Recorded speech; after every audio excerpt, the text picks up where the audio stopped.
And here we are. We are back for the Division 4. We have been following this morning Pool A and B. We will be following now Pool B, C, and D. And I always Alessia Santeramo, and I'm here with Grandmaster Roland Pruijssers. How is going? Yeah, hello everyone. Welcome back to Pool B in this case. As you could see, Pool A has already finished for the first 3 rounds today. So we will focus on Pool B. So we Pool B already started and they are now working on their third round. So we are going to show you the standings of what's going on in Pool B shortly. And of course, we're also going to take a look at the pairings. Of course, what would be interesting pairings to take a look at. Before all that, maybe it would be a good idea just first to remind everyone what the format is of this whole event, so that the newcomers who didn't follow the broadcast this morning know what's exactly going on. Sure. I mean, we are covering the FIDE Olympiad 2020. It is a huge event. Over 163 teams and over 1,500 players are taking place. And teams are split into 5 divisions according to strengths and further divided into pools. We are currently now at Division 4, that has 50 teams playing and divided into 5 pools, 10 teams each, and the 3 best team of each pool will advance to the next division, that is division number 3. So what is very nice about this format is that it's not the classical national team, but the team is really multi. It's hard to define it, but Multi-gender, multi-age, it has all that stuff. Yeah. yeah, exactly. It shows really the country in all its phases. In fact, features 2 open boards, 2 women's board, 1 junior male board, and 1 junior female board. So 6 players, 6 board per team, and these are the compositions of that. Yeah, it's one of the things that I really love about this event. Once again, I've said this yesterday a bunch of times, and today I will as well, of course. Yeah, so it's not just the best players of a country, it's also the best youth players of the country and the best women of the country, and that makes it a really universal Olympiad where, yeah, it's I all like this. facets of The the teams are universal. yeah, universal teams. That's there you go. So I like that the teams are universal. So, like Alessia said, 2 open boards, 2 women's boards, and 2 youth boards, and they play against each other. So the youth board plays against the youth board of the other team, etc. Yes. Right. So base division. They are the base division. Sorry, it's fourth division, of course. We are now in Division 4. The top 3 teams of each pool will move on to the next division, and yeah, some exciting teams are of course participating in Division 4.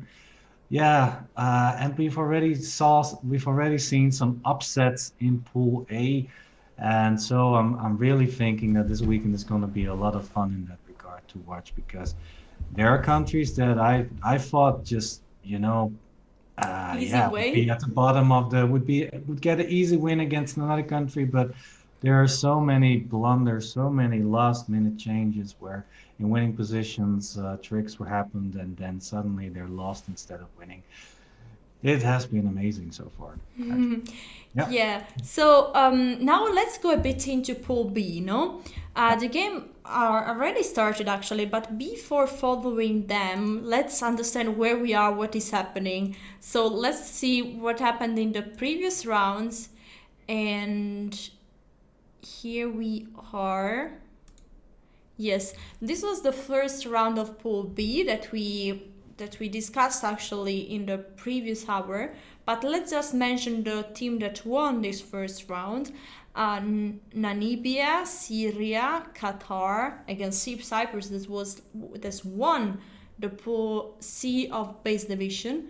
Mozambique and a draw between Malta and Pakistan.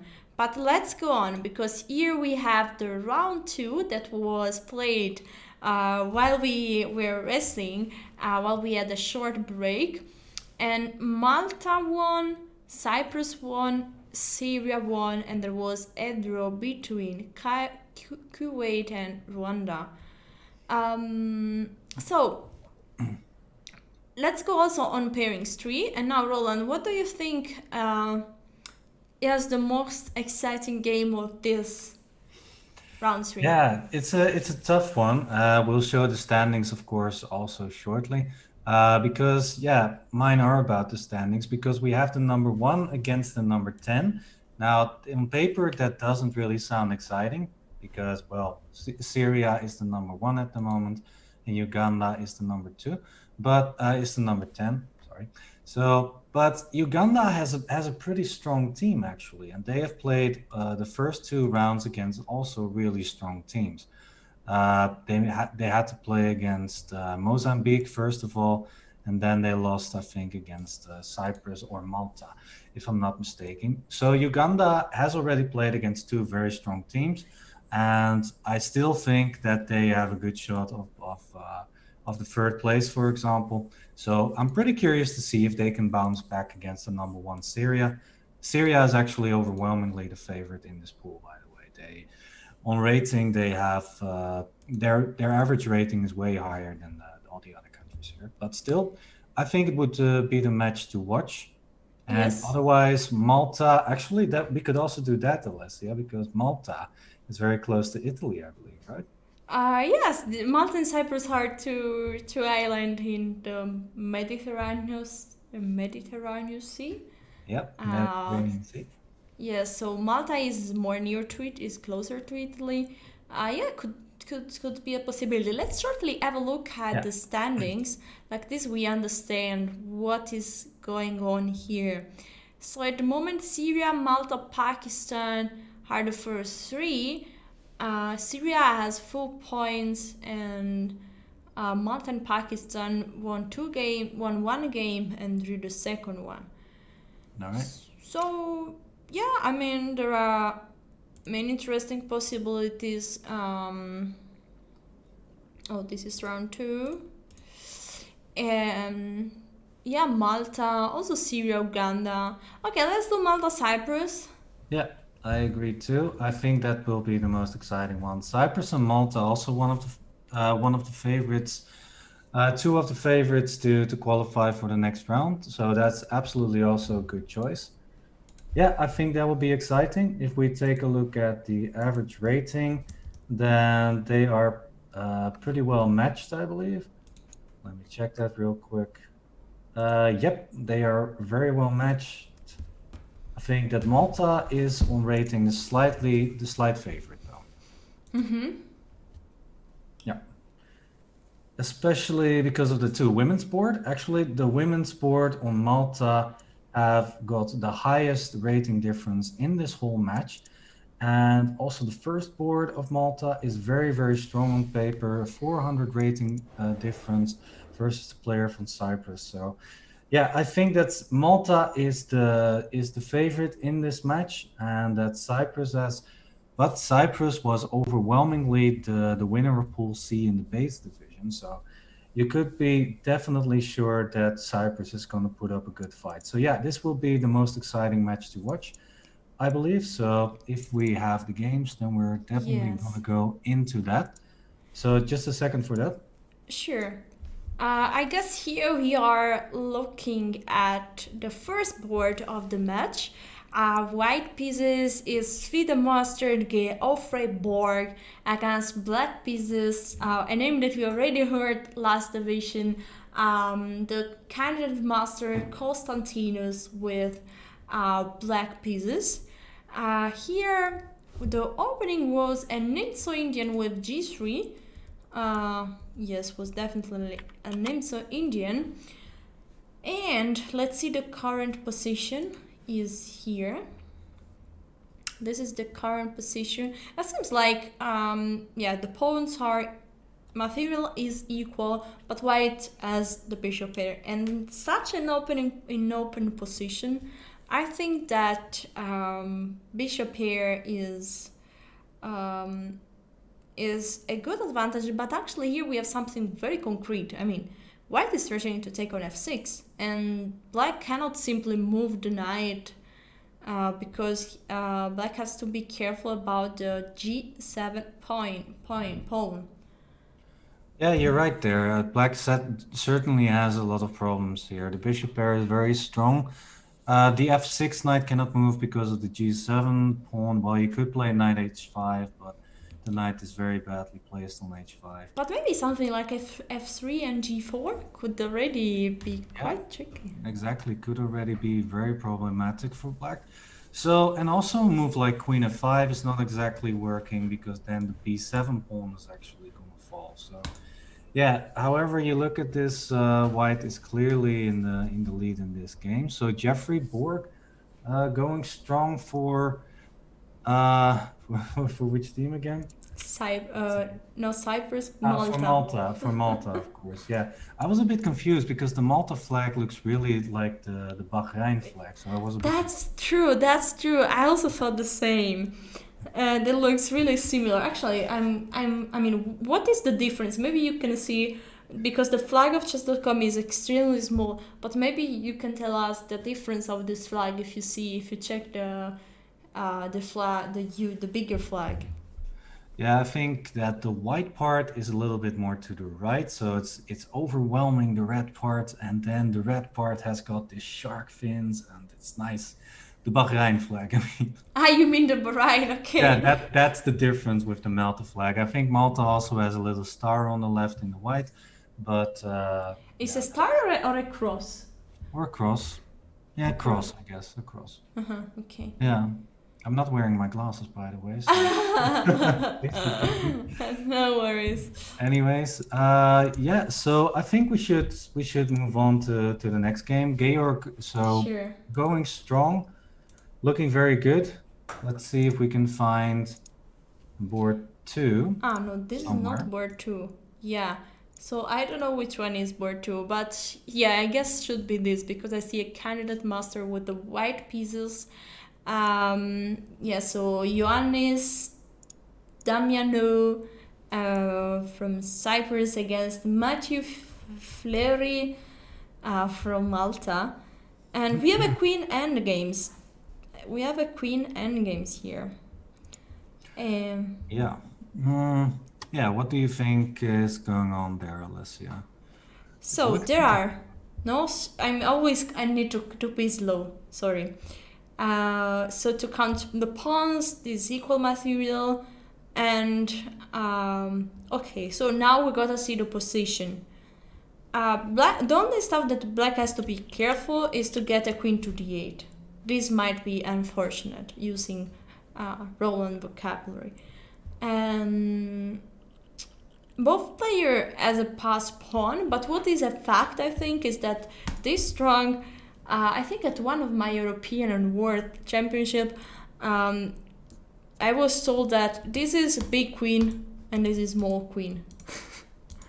Big queen and small. Big queen and small queen. It's correct, of course. Yeah, the queen on e4 is a lot stronger than the queen on d2 at the moment. And I like white's structure a bit better because the c4 pawn is a protected passed pawn. So for example, if the queens are getting traded, then white will win the pawn ending. But yeah, the problem here is of course the queens and the pawn on d4.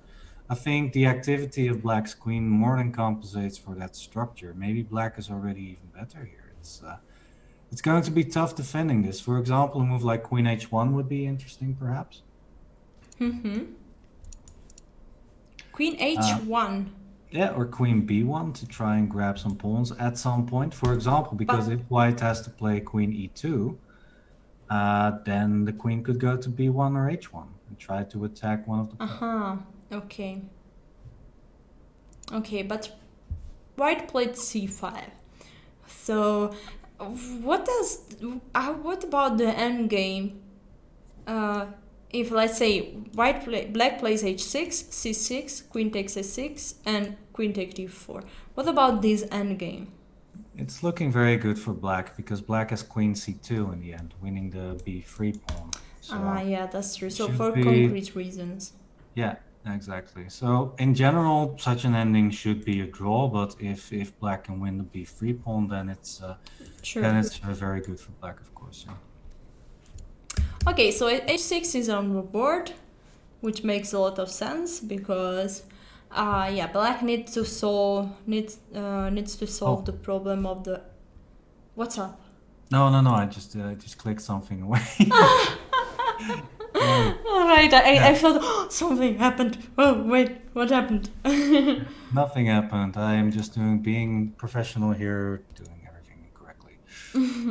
Okay, let's go. So this ending is better for the Malta player so far. So Malta, in the first game, um, I guess was also better with white. I'm shortly back in yeah, the first game. I see that we have, okay, is a pawn up already. White is a pawn up, and the structure on the king side looks also not perfect. So white is doing well here.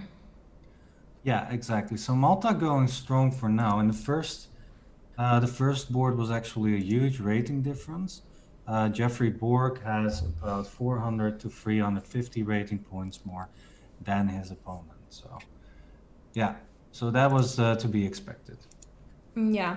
So let's move to the women board. This should be the first women board. Here we have with the white pieces a women FM, Oana, Caruana. We have Caruana. Right. Caruana is playing for Malta. Of course, of course. Yeah.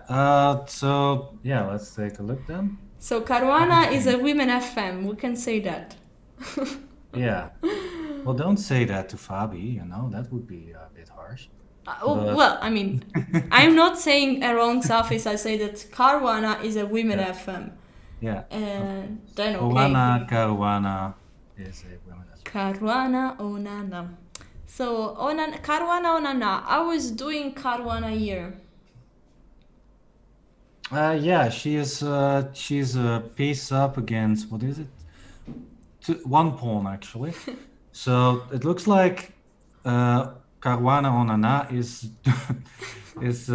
yeah, just winning here. Yes, I The dark like. squared bishop is doing very well. It seems like this should be pretty much over actually. Also rook c1 or queen c1. Queen c1 also perfectly fine. Yeah. Going strong. Yeah, doing well actually. So there's a big difference also in rating between the women's boards in rating. So in this case, the rating difference is actually about 400, 500 actually. Caruana has a rating of 1873, and Loanidis has a rating of 1375. All right. So So I'm very big happy rating. to call Caruana with she, using the pronoun she. And so she's doing really great here. And probably she will win. White will win here. Yeah, it's really looking like that. The rook is more active. The bishop can come to c3. It should be over. Yeah. All right. It's over. Let's move So to the next game. let's move to, yes, sure. And should be the second women board here. We have Alice Liu Ioannidis with the white pieces against Jamie Farrugia with the black pieces. Yeah. It's Jamie versus Alice. Let's see. So white is a rook down for. So yeah, once again, a very good board for Malta, it seems. A rook up versus not enough compensation for sure. Although the bishop on e4 is under attack. Yeah. I'm not sure if that bishop can make it Wait, out. but there is a rook. Hmm? I mean, There's a rook. did you say that black is a rook up? Yeah, black's a rook up. Okay, I just missed this piece. I thought, okay. So I said, okay, that bishop is attacked. White is a pawn up, so white is doing great. Then I saw the evaluation. I thought, oh, rook is one rook is missing, and now I understand everything. Yeah, exactly. Sometimes you have those moments, yeah, when you have like a perfectly normal position, you're looking at it and you think, well, I should be fine, and then you realize, ah, wait, but there's no rook on the board. Yes, there is no queen, there is something missing. Yeah, so definitely white lost somehow the queen there. So Yeah, it's hard to it's still not so easy to play this. I mean, white does have some pressure with the annoying f6 pawn, and the knight on e5 is a fantastic piece there. So there are still a little bit of troubles here, but in general, of course, a rook is too much to. yeah, but I think now white did a huge favor to black, changing the knight. I mean, you said that knight is very strong on e5, and boom, Yeah, was yeah, took on g6. yeah. It's So Alice absolutely does not agree. She wants the bishop. yeah, Yeah. she heard you, Well, but not. she wants to grab the pawn on c7, I guess, but after that, the f6 pawn will fall, and it should be all the lines are opened. It should be over. Yeah, All right, so Malta, all the boards we've checked so far are in favor of Malta. So Malta doing very, very well against the base division champion, Cyprus. yeah, Let's see. Let's move on to the next game. sure. Here we have Jack with the white pieces from Malta against Chrysostomus from Cyprus. Oh, this position looks like white is an exchange down, but there are two pawns for the exchange. So it's always Yeah. very hard to evaluate when is enough compensation, and because there is subtle line. No, the two extra pawns could be very dangerous against a rook, Hmm. especially if they are a lot pushed. But how to Yeah. understand when is better, when is worse to have bishop and two pawns? Yeah, the exchange sacrifices are always very hard to understand. It's always very concrete, very dynamic, and but in this case, I feel like well, before the last move, I thought it was very easy to see who's better. But after Black will win the pawn on b5, I'm definitely sure that Black is doing really great here. Before Black won the pawn on Yes, b5, let's say it's move 41. No, rook a5 was yeah, played, okay, and 5. instead of e5, what moves could be played? Well, just rook b1. And if you play rook b1, then black has no active possibilities at all. It's f6 is easily countered, and white can simply play e5, get the king closer of king e3, king d4. It's white is in total control there. So it's a pity that white gave up the b5 pawn, because if the b5 pawn falls, it's not necessarily the losing pawn, the losing of the pawn that hurts white. It's the active rook on b5. If the rook can get to b2, start taking the pawn on a2, or harass the king and the bishop on the second rank, it's going to be a lot more tough to make use of those pawns. And actually, I think that black's already really close to winning after rook takes b5. So Yes, yeah, and this. unfortunately. Yes, we are going. While you were explaining why the rook on b5 is very powerful, it's not just about the pawn but the active rook. The game went on, and we are now at bishop c6, attacking the rook, but black already took back the b4, the b5 pawn, the a2 pawn. The king is now must be on the first rank, and yeah, black is really doing well. The only risk is the pawn on d7, but I guess that Mhm. black has everything under control. Let's see how it went. Rook d It's not rook. so easy yet, but I think that after d7, the idea is rook e1 or rook e8. And I was thinking maybe rook e2 would save it, but I think black should have pushed. I think black should have played a3 instead of rook e2. Yeah, because if rook e1, Hmm. maybe just rook d2. Just rook d2, and if rook d e8, then just a2. I think white is just a bit too late there. Yeah, that's true. That's true. And incredible how important is the tempo sometimes. Yeah, yeah, absolutely. The tempo. So okay, yeah, after Oh, this fight, I mean, White lost here. The problem of Rook e2 would be a good defensive move, but loses the pawn, the a4 on pawn A4. that is Yeah. quite advanced. So, but somehow here Black managed to win in few moves. Oh, oh, mouse slip, Rook f5. Not the greatest Oh square. boy. Ah, yeah, yeah, yeah, yeah, yeah, yeah. Yeah, that's definitely once again a mouse slip. I mean, Oh my god. yeah, that But has to be wait, a mouse slip. I That's mean, so unfortunate. You really what's hate the to see time, it. Roland? Um, excuse me? What's the time? And I know the time, white times. 11 minutes. Oh, like this. Oh, yeah, yeah, yeah, that's true.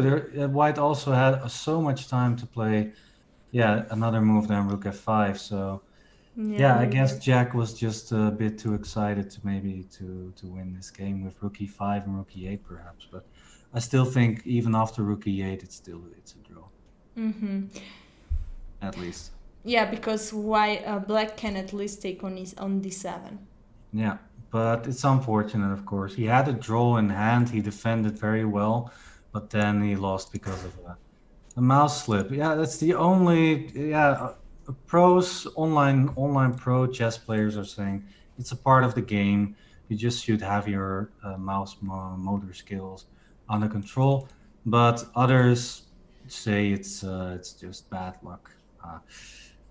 Yeah, I don't know who I agree with. I think it's both. I I think think sometimes it's just bad luck. yeah, I think sometimes it's bad luck, and if it happens too often, then it's you could say it's skills. Yes, Okay, I agree. okay, we've got another win for we've got a win for Cyprus this time, so that means that Cyprus at least has one win. Yeah, okay, we have some results, so let's shortly watch this. Here we have the female junior board. That is a victory for Malta. Milena won against Danai, and so is 1 point for Malta. Then we have 1 point for Cyprus. Then we have here, this is the female board, the second female board, and we have another point for Malta. Caruana won her game.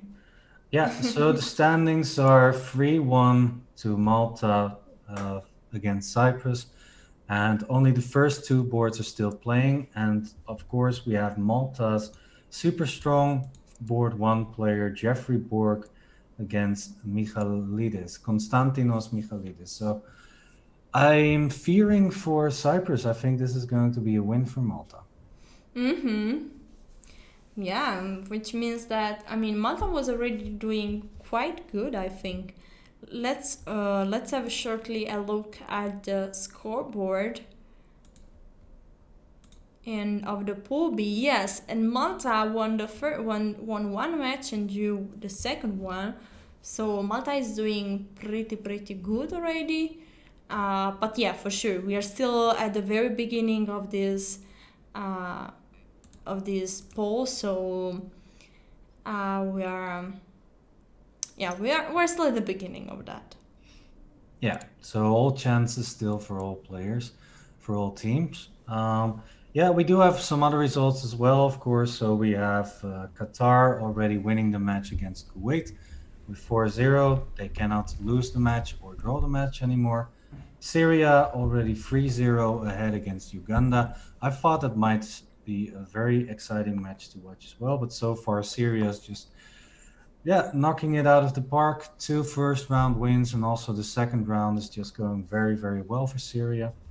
And then Mozambique, Pakistan still 0-0 as far as I can see. Yeah. Yes, the chat is very happy that Caruana won in the female board.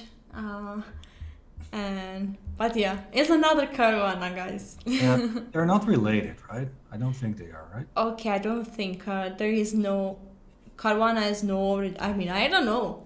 Maybe it's the wife. I don't know. The wife of Caruana. I don't know. Let's ask the experts in the chat. They will probably know if Caruana's married or not. Yeah. Let's have some Yes. gossip kings and queens in the chat, please. All right. Yes. What else? Yeah, it's still Malta and Cyprus is undecided. I'm very curious about board two, actually. I, Yes. so, Where is the board two? I think the board two is over actually. Yeah, we have a result in board two. okay. Black won here, and is one of the results that we got at the end. Black won. Ah no. Wait. How did Black won here? No, timeout. Timeout, he disconnected. Oh, Oh dear. And what was this position though? B2, king takes, king c6. Oh, it was a draw. It was was a just draw. a draw, no? Yeah, this was a draw for both players. Yeah. Yeah. Let's see. Let's see. That would be that Matthew his 400 rating points more than Loanes. So that's too bad. That's too bad. So that means that Ioannis won this game, right? Or Yeah. did Black win? No, the black one. Okay, Black won. Yes, the Oh. white time is 0, 0, 0. Okay. Yes. Okay. So that's yeah, that sucks for Cyprus because Malta has won the match then with 4-2 at least, and then there's of course the winning position of board one. So it seems to be that it's going to be 5-1 Malta versus Cyprus. Malta doing well. Are you happy about that, Alessia? Yeah, I mean, I don't have to. I mean, it's true. Malta is near to Italy, but yeah, it's like also France is near to Italy. So Italy is very close to, for example, Catania or Palermo. So yeah, I was thinking maybe you had some extra warm feelings for Malta because you're Italian, but yeah, I mean, my friends went to holidays in Malta, but I don't have bigger connection than that. oh yeah, it could So be. Malta, by the way, a very small island in the Mediterranean Sea. Really not that big. It's about 20 kilometers wide and yeah, so really not a big island, but still a very nice place to go on a holiday, everyone. Of course. yes, and they speak some Italian, but mostly they speak English, and they have also a Maltese language, their own language. So Ah, so yeah, but they know some Italian mostly because a lot of Italian are going there to holidays, and for mhm. sure because it's close to Italy, so that's why. Yeah, yeah. All right, so we are closing in on to the end of this round. Let's see if we can still find some games going on. Yes, sure. I mean, here we have the first board actually of the match we are following. So Malta against Cyprus, where Geoffrey Borg. Do you know what is the Borg opening? The Borg opening. Oh, that's a long time ago. I don't know, Alessia. Actually, I can't recall what that is. Really, you don't know? I don't know the Borg opening. No, So read this name at reversed. the Grob. Yes, it's exactly the reverse cropped. So it's Ah, crop with black. So it's one G5 one G5. for black. Oh wow, the Borg opening 1G5. Jesus. Okay. Yeah. Yeah. That's a scary opening. That's a That's scary scary. opening. That's scary, and I don't recommend anyone in the chat to play it. I don't even play myself, so really, don't play it. I play mostly a lot of dubious opening online, but not the Borg because it's really too bad. So Yeah. don't play it. By the way, about the game, it looks like Konstantinos is holding his own. It seems to be that we've entered a drawn rook ending. Yeah, white is gonna be a pawn up, I believe. What do you think about the move rook c5? Does that work, Alessia? Rook c5. Regain the pawn, retain the pawn. Okay, should be have lost. But now it's the lost pawn endgame. I mean, rook takes e5 and king h5 isn't winning. Yeah, it is. It's a lost pawn ending. I was wondering if black would fall for that because Okay, king g4. yeah, king g4 and it's over. Winning pawn ending. f3. f3 is now the winning move. Or f4, by the way. King g5, f4. Perfect. Yeah, wow. But he should have given the pawn, and then the rook ending would have still been a draw. Because the king will get in front of the pawn, and then you'll get a Philidor defense, and it should just be a draw. So let's see the panic moment. So this was the panic moment for, I mean, also h4, no? It's just not even losing the pawn, no? Yeah, h4 is even more easy, I guess. Yeah, just h4, rook f4, and then it should be a draw as well. Yeah. Yeah, h4, very incredible. So what does it mean? This means that white, Geoffrey Borg from Malta won this game. So Malta won nearly maybe 5-1. Might be 5-1. The official result is 5-1 for Malta. Wow, that's a big result for Malta. I thought it was going to be closer since Cyprus was doing so well in the base division, and also now they beat I think at least one pretty strong team in this group already. I think they won against Uganda. Uganda is quite a strong team, I think.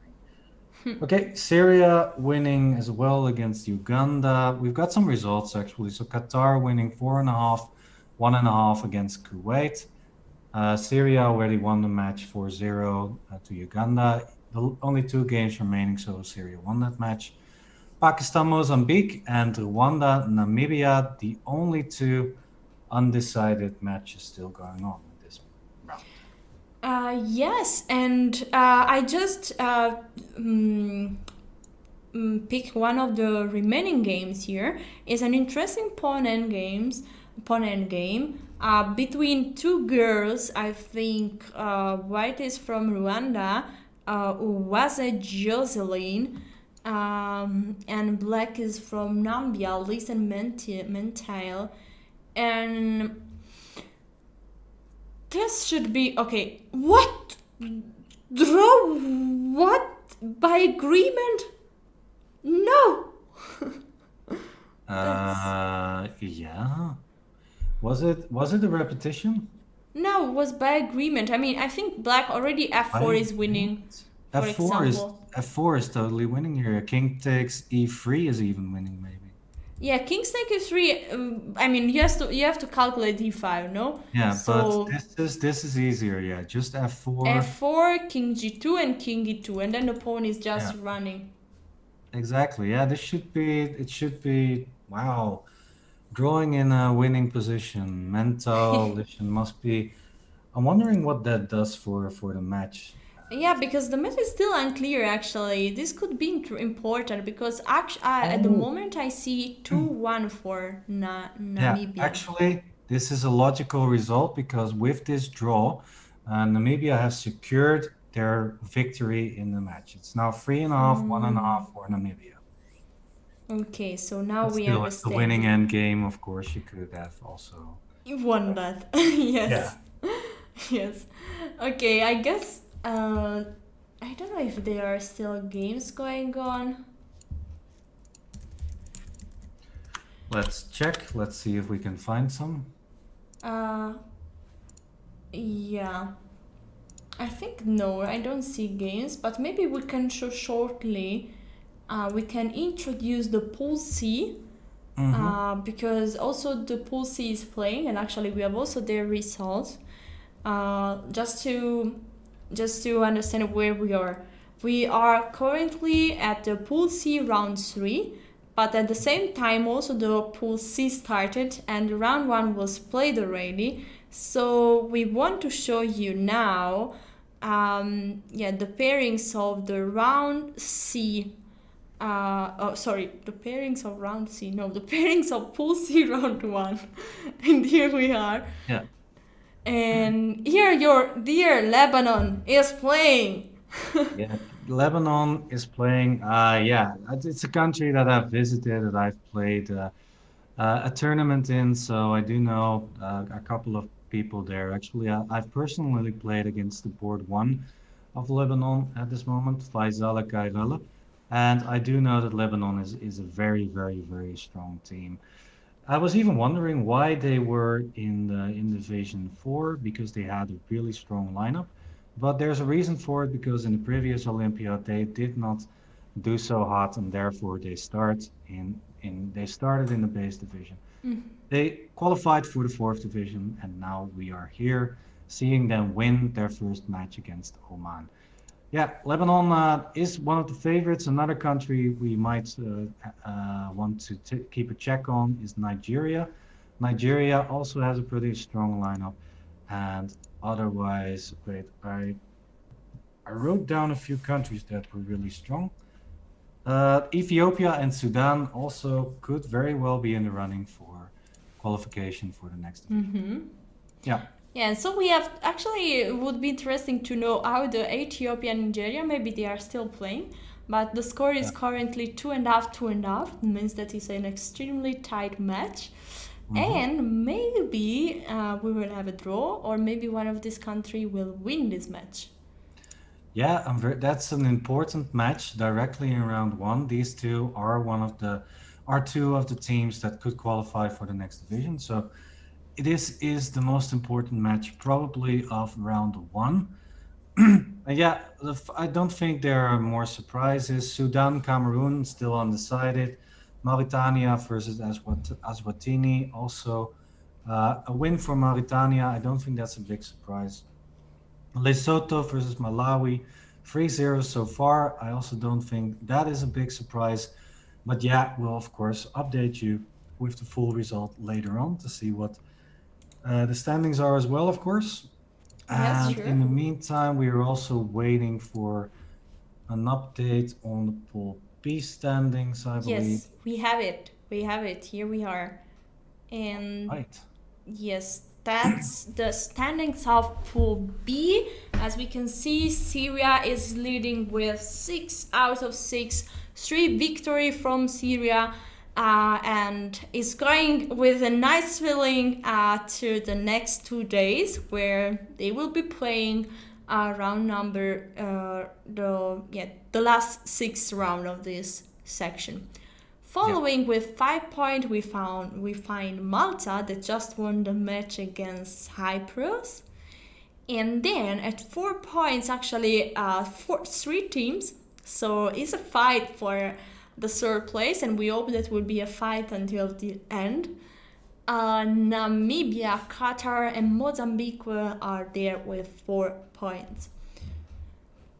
What do you think? Do we have will we have surprise in the next days, or more or less are these the teams that have possibility to qualify to the next division? Yeah, it's tough to say. We still, of course, have a lot of interesting pairings ahead of us. The one country that actually comes to mind is the country Uganda. Before if when I was checking their lineup, they were actually one of the teams that I consider to be one of the potential candidates to move on to the next division. But they started with 3 losses, and yeah, they were playing against really strong teams as well, against Syria, Malta, and I also believe they lost against Cyprus.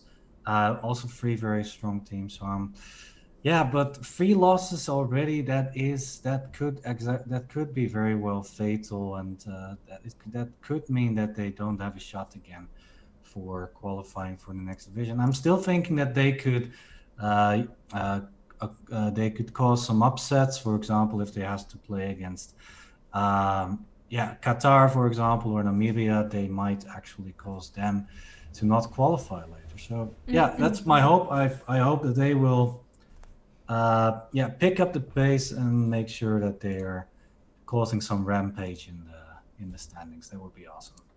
Yeah. All All right. right, so maybe we could check if we have the pairings for the next round, because the results I think we We added, yeah, we add all the results, but let's have a look once again at the pairings and the results of pool C, because I know that it might seem confusing, but we are at the same time watching at pool B and pool C. The next round will be extremely easy because just pool C is playing, so we will just enjoy the second round of pool C. No other pool is playing because pool C is over, sorry, pool B is over, and so we are going to have the second round of pool C. So still actually some results are missing here. So still we don't know who won between Ethiopia and Nigeria. All right, and we will get back to you after a short break. Yeah, we will get back to you with the standings, with the results. We need some time to get them ready for you guys. But we will, of course, after a small break, we will be back, like Alessia said, with round 2 of Pool C. So don't go anywhere. We'll be back in a few minutes.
Here we are. We are back.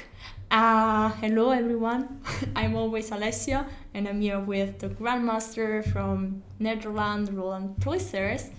And we are now here. We want to comment and to go on the round 2 of Pool C. Here next to the board, you can see already the pairings, and we're going to have some exciting match. I have already a question for Roland. What do you think should be the match to follow? Yeah, that is a tough one. As always, all the games are of course interesting to follow. Let me take a look. Lebanon, Sudan would be my choice, to be honest, because Lebanon, well, it's always nice to see, of course, the favorite player, the favorite team, in action, of course, and they're playing against Sudan, and it's a pretty tight matchup. I mean, both teams are pretty good in comparison to the other teams. I mean, they both have a really good shot to play in the next division if they qualify. So I think that would definitely be my choice of match to follow. Yeah, and also, of course, I'm being a bit biased because I have been to Lebanon and I know some people there. But yeah, that would be my choice. Will you indulge me in this Lebanon choice, Alessia? Would that be okay? For sure. I allow you to choose to be You allow captain. me. I'm so happy that was okay. All right. It seems now you have to ask me which game. But no, guys, it's not like this. It's not like this. Don't worry. And yeah, everything. Everything okay. We choose together. We just choose which one could be the most interesting. The most interesting match to see.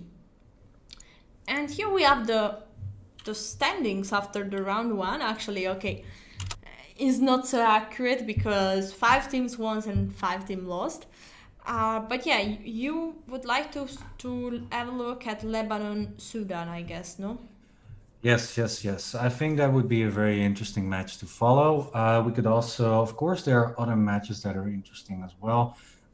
For example, Mauritania, well, currently in first place, Lesotho in first place, Lebanon also with 4.5, 1.5, one match in the previous round. Cameroon also, Nigeria also, with a full 100% score. So yeah, I mean, yeah, we're still only in the second round, everyone. So it is, of course, a bit of a gamble who would be the most interesting to follow. But yeah, we'll follow everyone in a little bit, of course. Yeah, I mean, lots of choices at least to choose from. Sure. Right. And I guess the games are going to start very, very, very soon. Let's remind everyone that yes, maybe we can shortly. Oh, we have the games. Wait a second. We might have the games. So, but I lost the game. So let's do like this. I need to find the games. So I let's have a short review to the format and kindly explain it by Roland. By Mr. Roland. Yes, hello, I'm Roland. So the format is very easy. It's a huge event. As you can see, there are 163 teams and over 1,500 players from around the world.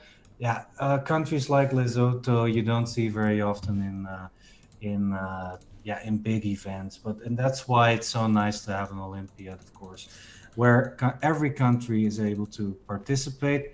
Okay, we have 5 divisions. They are divided according to strength. We are now in the 4th division, the second lowest of them, and they can promote to a higher division if they get to one of the 3 spots. Okay, and it is also based on time zone and strength, of course, and here you have also the division. So the top division is the division that you really want to check out. The upcoming weekends are working towards the top division, where we will find out who will move on to stage 2. Stage 2 is the stage where the medals occur. So yeah, also some top teams, of course, Russia, China, USA, Ukraine, India, and some predetermined countries nominated by the continents.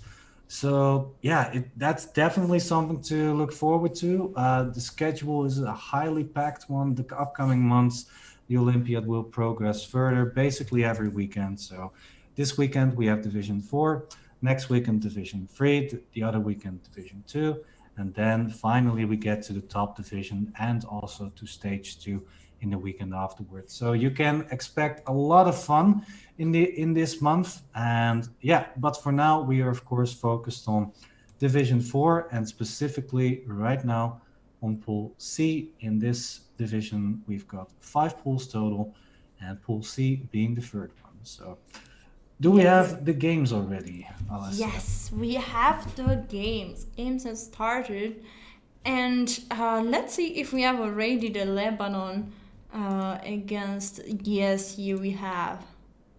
We have some at least. This should be the female board. Because sometimes they are tricky. They want to trick the hosts. So they start the game not together. And so then the hosts are tricked. And the hosts don't understand who is playing and who is not playing. Yeah, we are a bit struggling with that, everybody. Well, we'll of course get every game on the board soon. Okay, the very first game I guess on the link should be the game. Yeah, the first board. I will ask Roland for confirmation because I'm really not sure here. All So right, I'll do that. yes, Yeah, that is the first board. You're actually sorry, that's the second board actually. And yeah, we want to okay, stress I also found the that. first one. So All right. Well, all right, then let's take a look at that. So I want to stress also that the ratings you see on chess.com are not the official ratings that they have. Those are the chess.com ratings you see. So I'll try to keep you updated on their actual ratings. So in this case, Mr. Fadi Ait, his rating is, or Aid, his rating is 2337 officially, and the player from Sudan, Mr. Omar El Tigani, has a rating of 2283.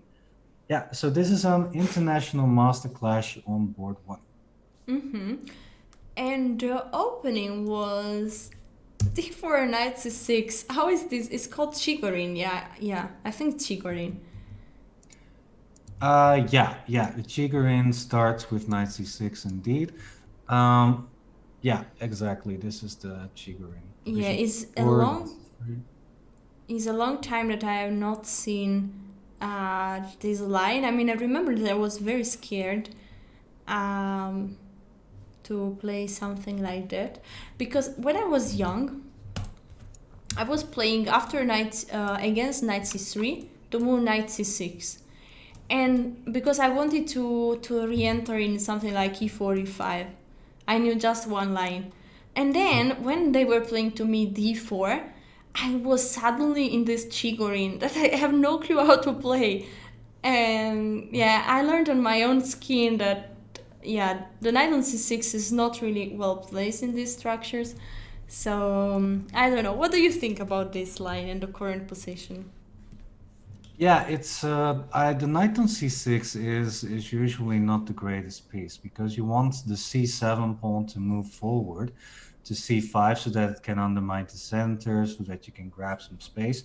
And the knight on c6 is blocking that pawn. It could be an okay to like follow to like play a move like knight c6, but then you have to follow up with a move like e5 at some point.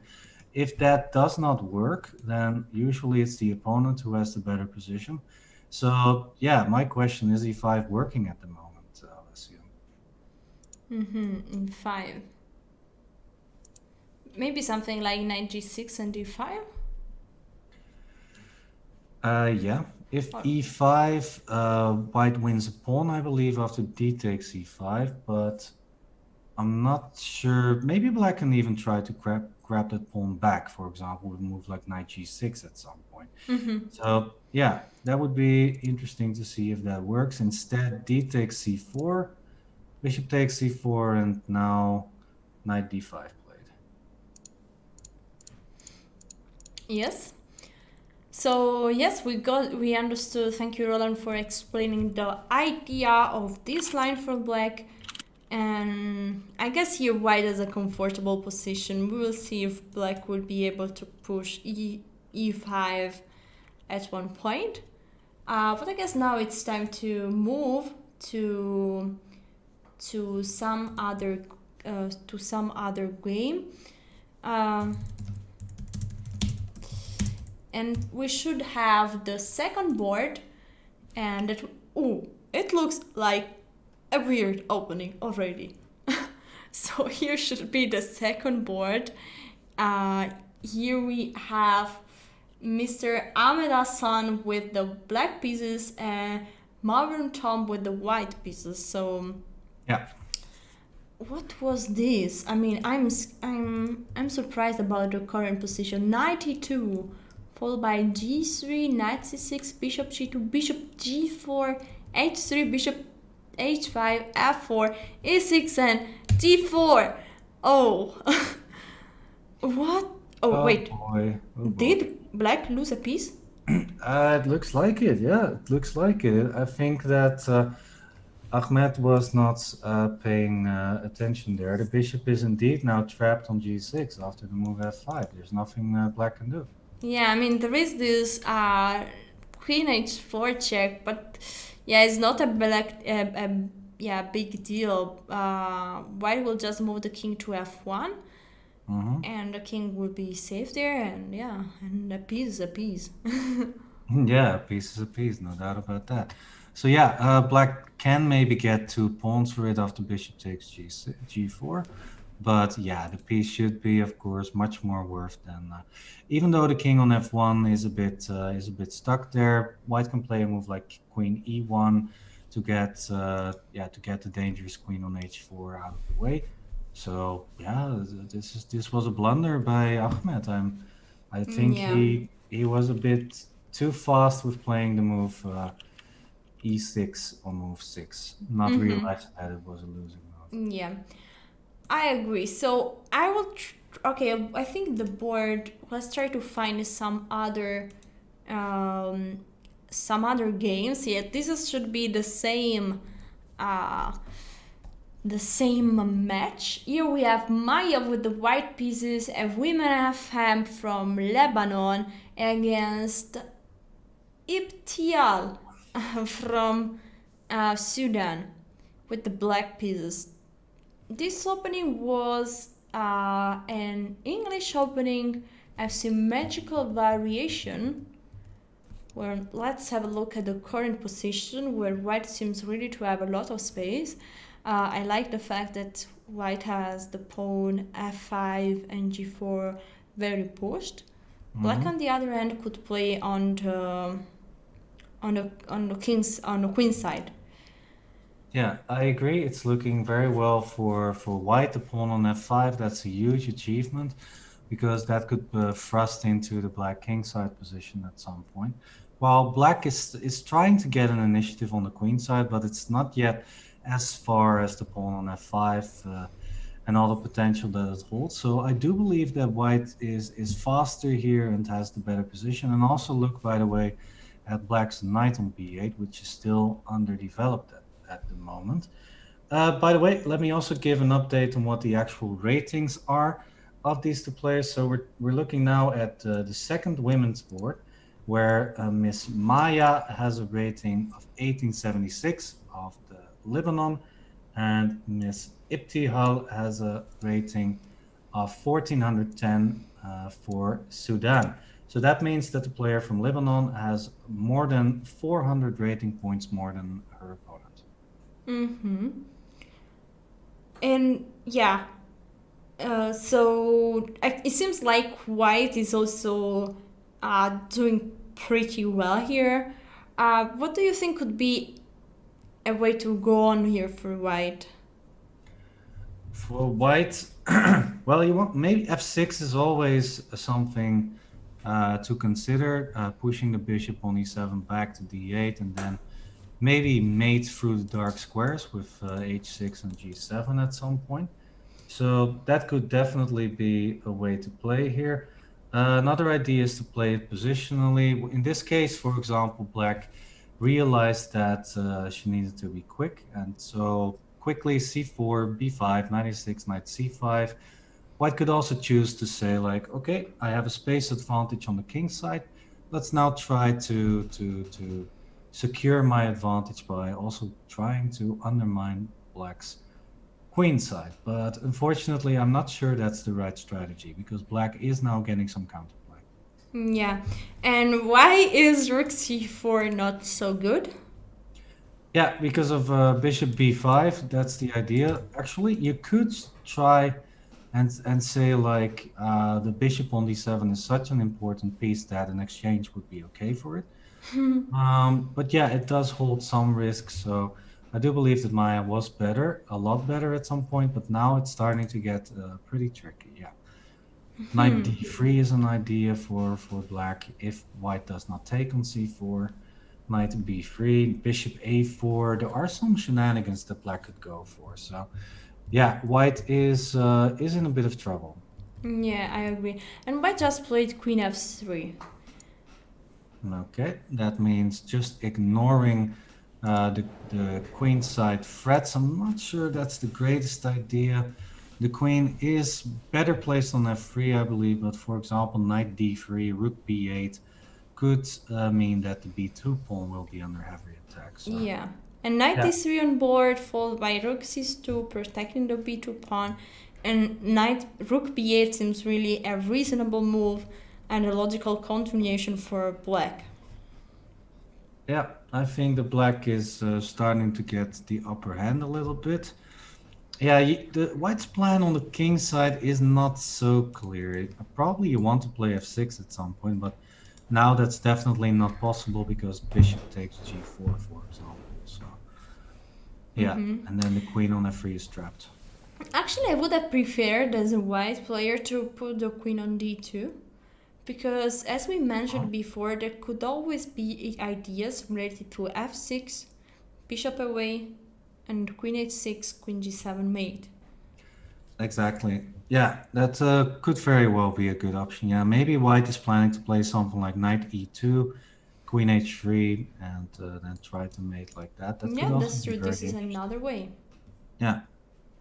Yeah. So very interesting game. We are going to, of course, keep an eye on that. I would say let's see how the other games are going. I'm curious how the match is progressing so far. Okay, I'm shortly trying, sorry for switching games very often, but I'm trying to find the first women board that I don't find. So yeah, we go on with the other boards. This should be the junior male board. And here we have Abdallah Manson from Sudan with the white pieces against Samer Salman with the black pieces. Yeah, I can confirm that. That is indeed the junior board. The ratings are pretty close. Mr. Mansour from Sudan has a rating of 1833, and Mr. Salman from Lebanon has a rating of 1735. So, yeah, rating advantage for the player from Sudan in this board. But okay, it's all about the position, of course. Who do you think is better and why, Alessia? Well, here I think that black is doing very good. Why? So I really like the bishop on b7.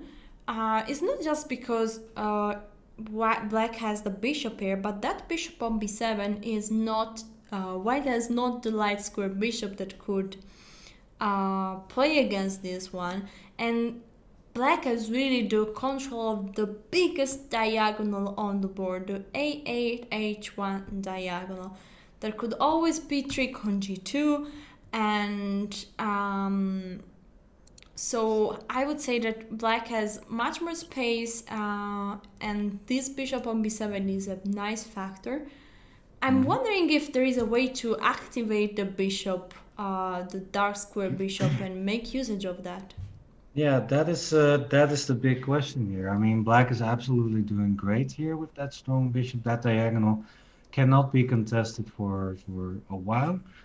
Yeah, how to continue though? I mean, you do want to keep opening up the position because you have two bishops. But on the other hand, a move like f6 could destroy black's king side. So it's very hard to see what the right plan is. One of the ideas could have been maybe to play g5 instead of bishop f8 to try and undermine the center a bit more. And I like g5. it's not, yeah, you are, of course, a Grab and Borg player, so you like G5. No, Uh, but I like these side moves that undermine the center because actually the idea of g5 is not f4 but is e4, e5. So because if white takes on g5, e5 is falling. So yeah, and I really exactly. like a lot. There is such an idea I think in the French. In some close French line, there is this idea with g5 undermining the center of white, and it's always a cute idea to play at the center without playing at the center, playing for the center without playing at the center. That's complicated. Yeah. G5, the computer doesn't like it for some reason, but I think it's at least a very interesting move to consider. Yes, is an Um, idea in the position might be that here is concretely is not working.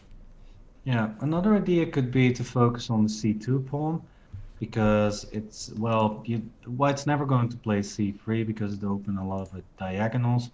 So instead, you could try to put some rooks on the c file, play queen c4, and see how white is going to deal with that. That is also an interesting idea. Maybe making black's battery a bit different. For example, playing queen c4, bishop d5, queen c6, so that the queen is behind the bishop at some point. So yeah, I'm not sure that suggestion is a good one because d4 is actually falling, but I think it's a good idea to try and get the queen behind the bishop so that it can chase the d3 queen away. Yeah, yeah. But the problem, maybe something like bishop c5 first, bishop b6. I mean, if black would have all the tempo, maybe bishop c5, bishop b6, queen c4, bishop d5, queen c6, all these ideas like that. Hmm. Yeah, I believe that's also a good idea. Plan for white could be to play bishop d2, knight g3, rook e1, and knight e4, perhaps, to try and get the knight repositioned. So I do think that black is in a critical time. Black is definitely better, but if white gets a lot of time, then the knight on e4 could become, yeah, kind of a problem for black. So, but yeah, after b3, I like the approach of putting some rooks on the c file now because the c2 pawn will be an indefinite target. Yes, and there is a suggestion from the chat that I see bishop e7 and bishop h4. So looks interesting. Has the g3. I mean, g3 cannot be played, and the rook cannot move. So what do you think? Clearly, I mean, white could put a knight on g3. So what do you think about this maneuver? Well, at the very least, it's incredibly annoying. Uh, yeah, it looks good. It looks like a good idea. The rook on f2, of course, needs to keep protecting g2 pawn. And it pins the knight on g3, so it stops the knight e4. So bishop h4, knight g3. I'm not sure how to continue after that, though, because I'm not sure you want to actually take on g3. So yeah, Yeah. I'm not too sure what it's off how you will continue after that. So, but it's an interesting suggestion. Yeah, at least the knight on g3 is pinned, so that cannot go to e4 for a little while. So yeah, Yeah. No, I think interesting suggestion. I like really a lot the idea of putting rooks on the c file and playing against the c2 pawn. Because, yeah, might be that then black could attack different points, and attacking different points, he will get probably something might fall in the white position. All right, then I think we've talked a lot about this position already. Maybe we can now give some other players some attention. Actually, we've got, let's see if we can find, for example, the last board or the first board. I don't think we've covered those two yet. Yeah, we have So here let's see. the junior board. It should be the board number 5, I guess, if I'm not wrong, and is Nor Yep. Asom against Ayabra 1, and should be the junior male board, I guess. Uh, Actually, it's the female board. The female board, sorry. If I'm not mistaken. I mean, the names are very different from European names, of course, but yeah, I think it's this is the last board of the match, so that means the junior female board. Yeah. All right, this is So the current position, yeah, and who do you think is better and why, Alessia? all right, I always count pawns, and I see that black has 3 extra pawns. Then if I have a short look at the other pieces, I can definitely say that black is much better. Black is winning due to a lot of extra pawns in the end game, and yeah. Now also black has the nice threat of king f6, a discovery attack with the king. This is not so usual, but in the end game, this can happen. And yeah, white is just doing great here. Yeah, absolutely. Also, the bishop is a bit stronger than the knight. I would say the knight does not have any squares in the center where it can comfortably stand. Maybe it wants to go to g5 at some point, but in such an open position, the bishop is just such a strong piece. And actually, I think that the rook on h7 is trapped. It cannot go anywhere Ooh, after yeah. king After g6. king g6, that's true. That's true. And there is not an easy way to do something about it. I think it's just yeah, h3 is a good try at least, but king g7 is already yeah, Yeah, even or more winning than winning. Is there something more even more than winning? you could play bishop e2 perhaps, because the bishop is still protecting the h5 pawn, and yeah, the rook is also trapped on h6. If you play rook h6, then simply um, king g6. Maybe after bishop e2, white still has the idea of f5 though.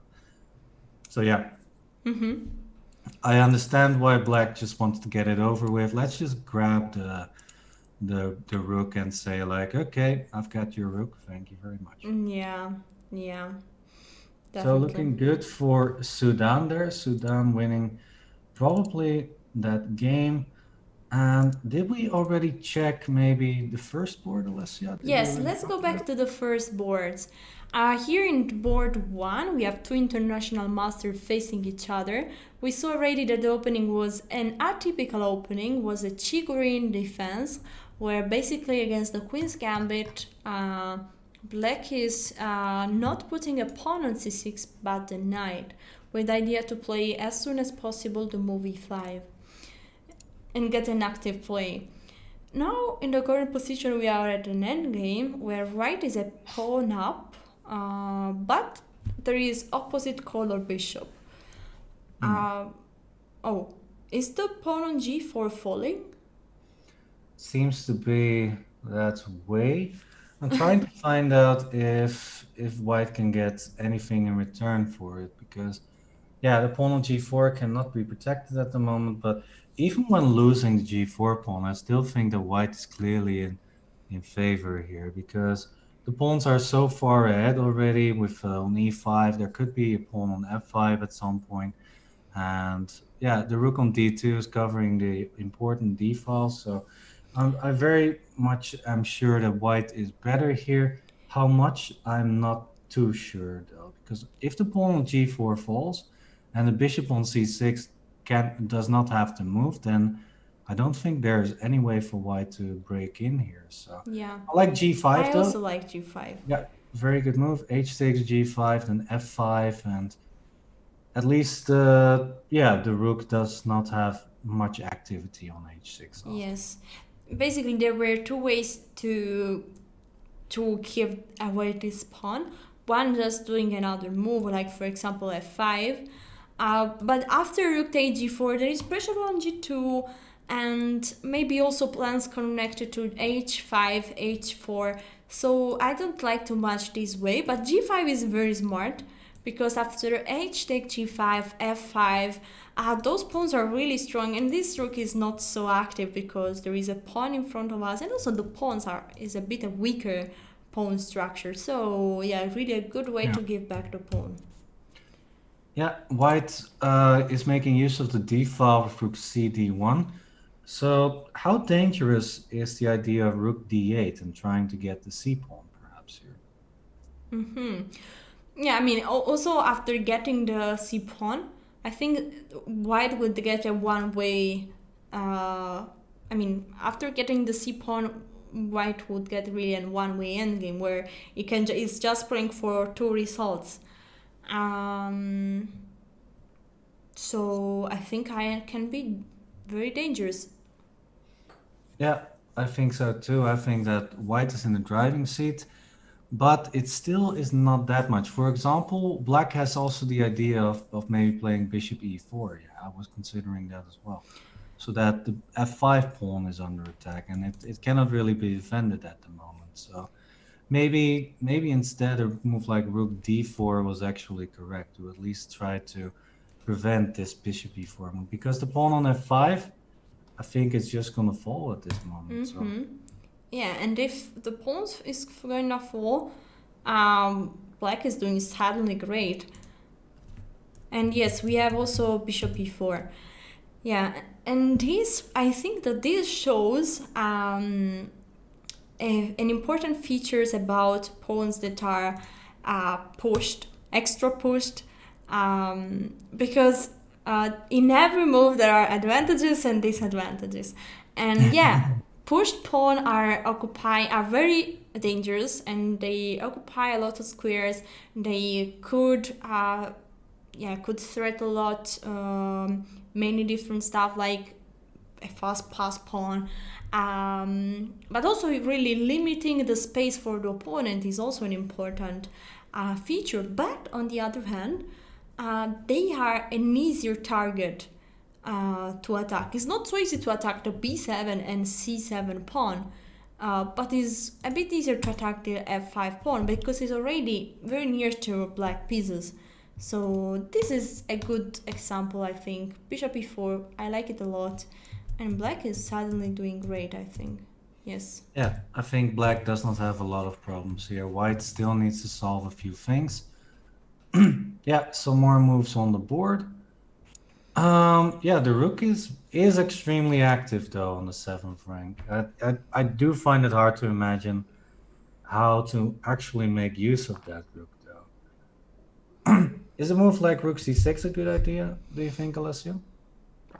Well, I mean, could be a great. No.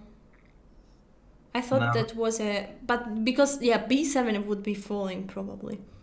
Yeah, I agree too. I think rook b6 is actually the better move. Yeah, just get the rook on the 2nd rank, bring your king to g6, and yeah, start creating some problems for your opponent.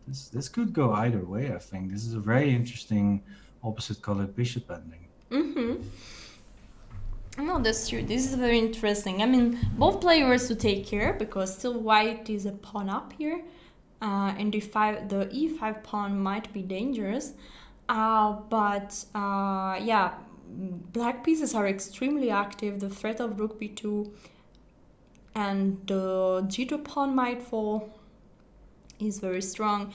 So yeah, it's complex. It's very, very complex. Yeah, who said that? Who said it? Who said that opposite colored bishop endings are boring?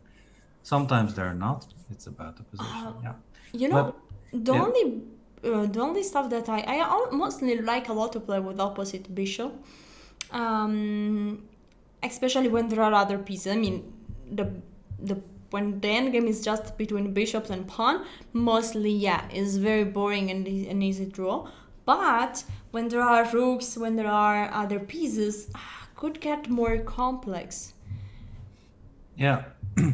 So one thing black does definitely have to watch out for is that if you grab the g2 pawn, the e6 pawn might start to roll. So for example, after rook b2, bishop takes g2, then e6 could be a very good idea for white. So I think that black could solve that by first putting a king on f5 or on g6, so to at least stop the e6 pawn from rolling very much, because the king will be close enough to prevent it from promoting. So yeah, rook c4 is a weird move, though. I'm not sure how I should approach that one.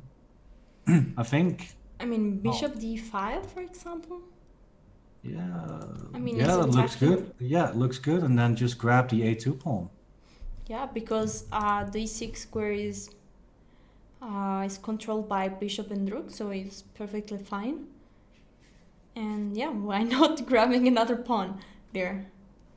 Yeah, I I think black is doing better at the moment, but we also have to take a look at the time, of course.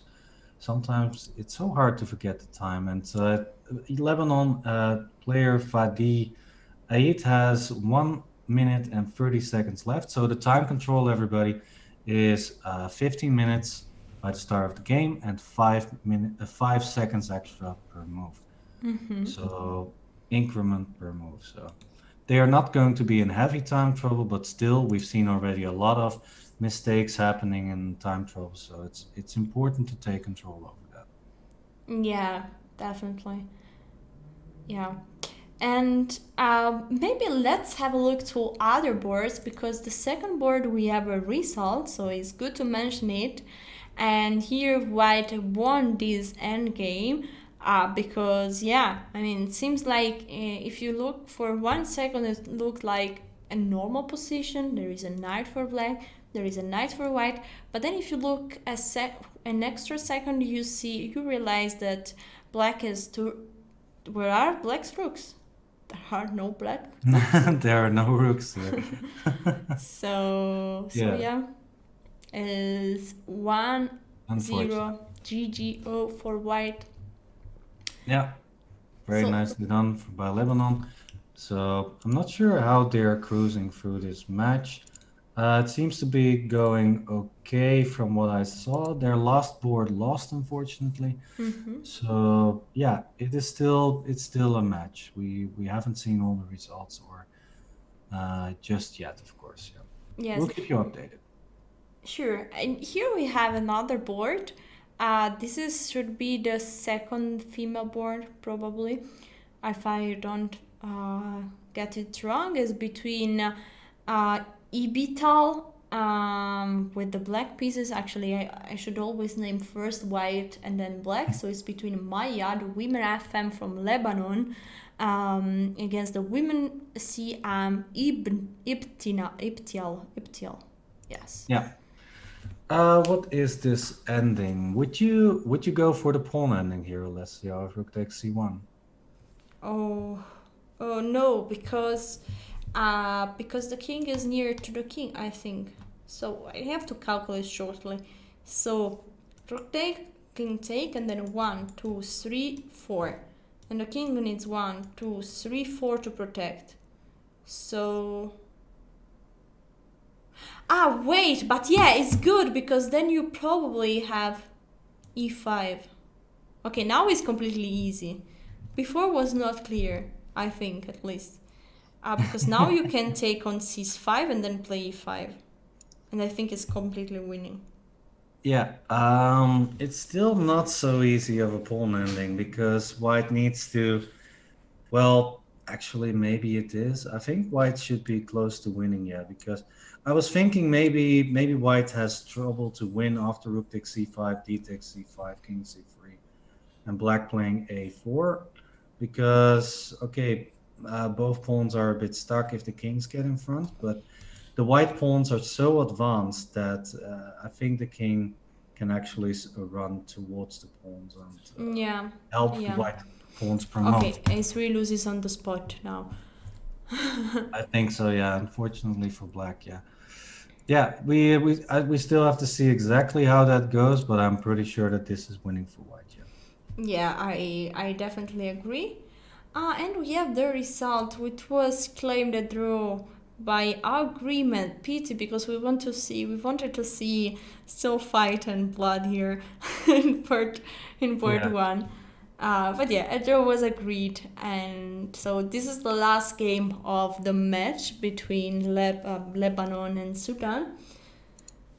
All right.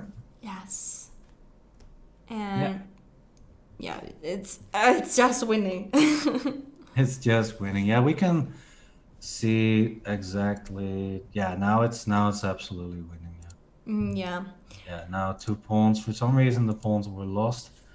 For black, yeah, black should have definitely kept the pawn on a4. For example, on move, what was it? On move 57, um, black played a4, and then white played e5, and then black played the move a3, but a3 loses both pawns, and that makes it a lot easier for white. Yeah. Yes, so let's move maybe to another board because yeah, it's very nice to see here, but white is just crashing. And yeah, there is not a huge game, but instead we could move because there is might be the first board actually here of the match Mauritania against Oman. Two teams that advance from base division to division 4, sorry. And here we have an end game where white is an exchange up, but it's still not so easy as the queen could give the king a lot of checks. So No, mate in two. oh Wow, okay, that was so unfortunate there.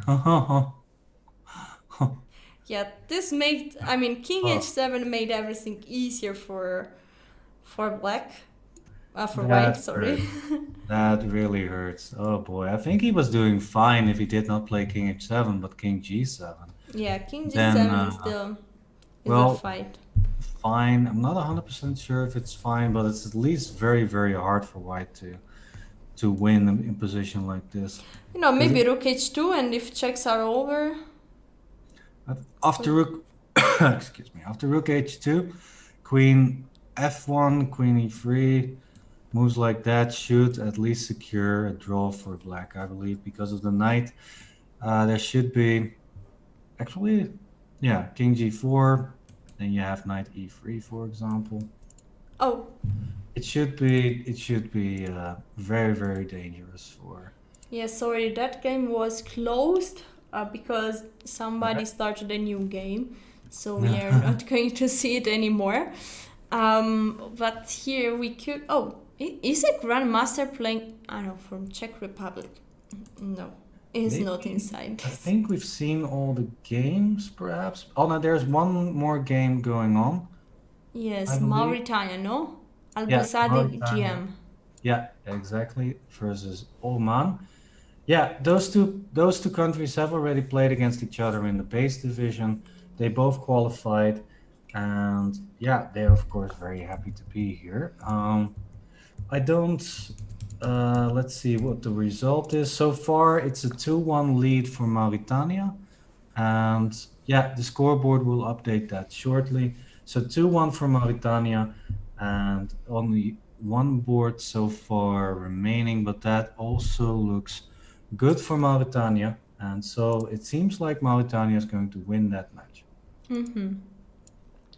Yeah, and here also Mauritania is doing pretty good in this end game. I'm not sure if it's completely winning because just Black has too many pawns and there is no way that the king can stop. Yeah, now okay, maybe king h2 might be the winning move. Yeah, I thought so too. King h2. Well, King you could h2. also wait a little bit. You could also play h2. I don't think white has any good way of defending both pawns. For example, bishop g5 right now. And if the king moves, c2 probably also good enough. King d2, king f2, king g1 should be over. Yeah. Yeah, that's why I liked a bit more to move king h2 here because the idea is to go to h1 and then promote easily the pawn, and without black, without losing the c3 pawn, so would be immediately winning. And if the king goes near, like king f1, the c2 pawn is just unstoppable. So it seems to me a bit more easy, but still, let's see the current position. Yes, still this pawn endgame is completely winning because white will lose the pawn, and then pawn plus bishop are enough to win the game. Yeah, exactly. And with that, we've almost come to a close of round 2. We'll keep you updated, of course, on the final scores and on the standings. Yeah, the scores that you can see so far are a clear win for Lesotho versus Cameroon, 4-0. It's actually 5-0 already, so we're going to keep those updated. But yeah, in any case, Lesotho won the match. Nigeria, Malawi, still unclear. Results still have to get updated, but Ethiopia winning against Eswatini. And I have an update actually on the match Lebanon versus Sudan. Lebanon won the match, at least with 3.5 points. It could also be more with one more game to get updated. So Lebanon so far, how do you say, they are making worth their favorite role, their role of favorites. Yeah, I was scared, by the way, Roland, that there was a stalemate, because I shortly watched this endgame. I was in the chat and somebody commented stalemate, and I thought the stalemate was on the board, so I got a bit shocked. I think chat saw the moment of shock, but actually it was not needed because black managed to win this last game. So. Yeah, there are some trolls in the chat, Alessia. Don't listen to them. Never trust chat, or always trust chat, but know that there are trolls in the chat. Yes, exactly. So yeah, trolls. Guys, be gentle with us, okay? Yes. Okay, so yeah, we're waiting once again on the standings and on the results. We'll be back with those shortly. Yes. Yeah, let's see if we can update those. Roland, I'm just looking at your camera. Do you know that it looks like you're in paradise? I know. Yeah, that's how I did it. Yeah, I'm in heaven right now with you, Alessia. Very good. No, yeah, it's just some settings with the camera. It's like I have to adjust them in a little bit. It's a very warm and sunny day also, so yeah. Also here the same. I closed everything but it's very, very warm outside. Yeah, it's like in the Netherlands, it's right now over 30 degrees Celsius. So it's it's very hot inside, very sunny day. But yeah, you look like you are at home, Alessia. It's so different. No, it's nearly the same. I just have all the windows closed, so there is just artificial light in the room. So it looks like the same, basically. Yeah. You will not see the change of the day. Yeah, I'll try to make it a little more normal because it looks indeed like I'm just there just went a flash bomb off in my apartment, so yeah. It's okay. I think it's time to take a short break. The results are not yet on the air, so great moment to take a break, and we will be back for the round 3 of Pool C and the starting of the next pool, the pool D, not number but letter D. So see you soon, guys. Let's see in a few minutes.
And welcome back. Here we are. I'm Women FM Melissa Santeramo. Here I'm with Grandmaster Roland Pruijssers, and we are going to commentate the division pool for.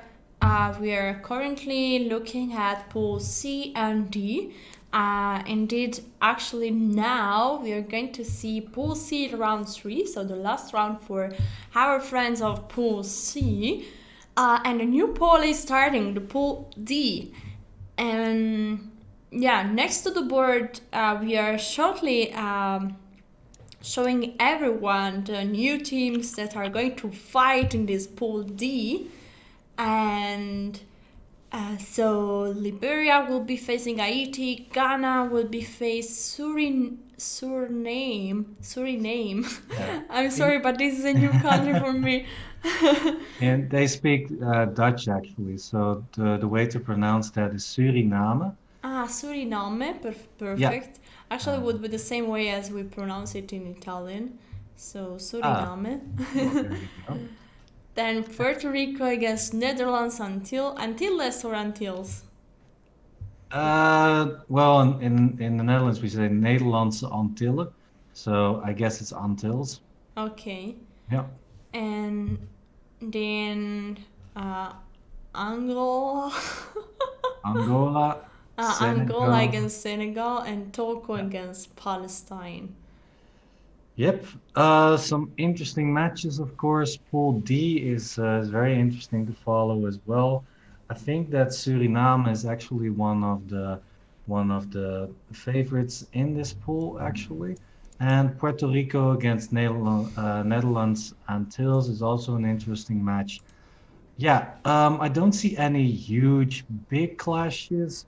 The favorites of Pool D are actually Angola is actually one of the favorites here, together with Suriname, Haiti, and Puerto Rico.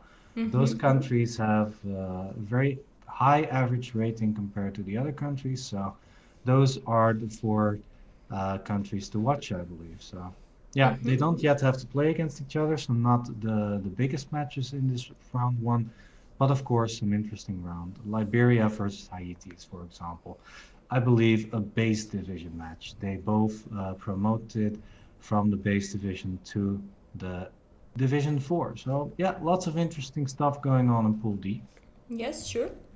So, yeah, I guess this is the pool D. We will present the results at the end of this round. But now let's have a look how pool C round 3, that is the round where we are going to focus on, and we are going also to follow games.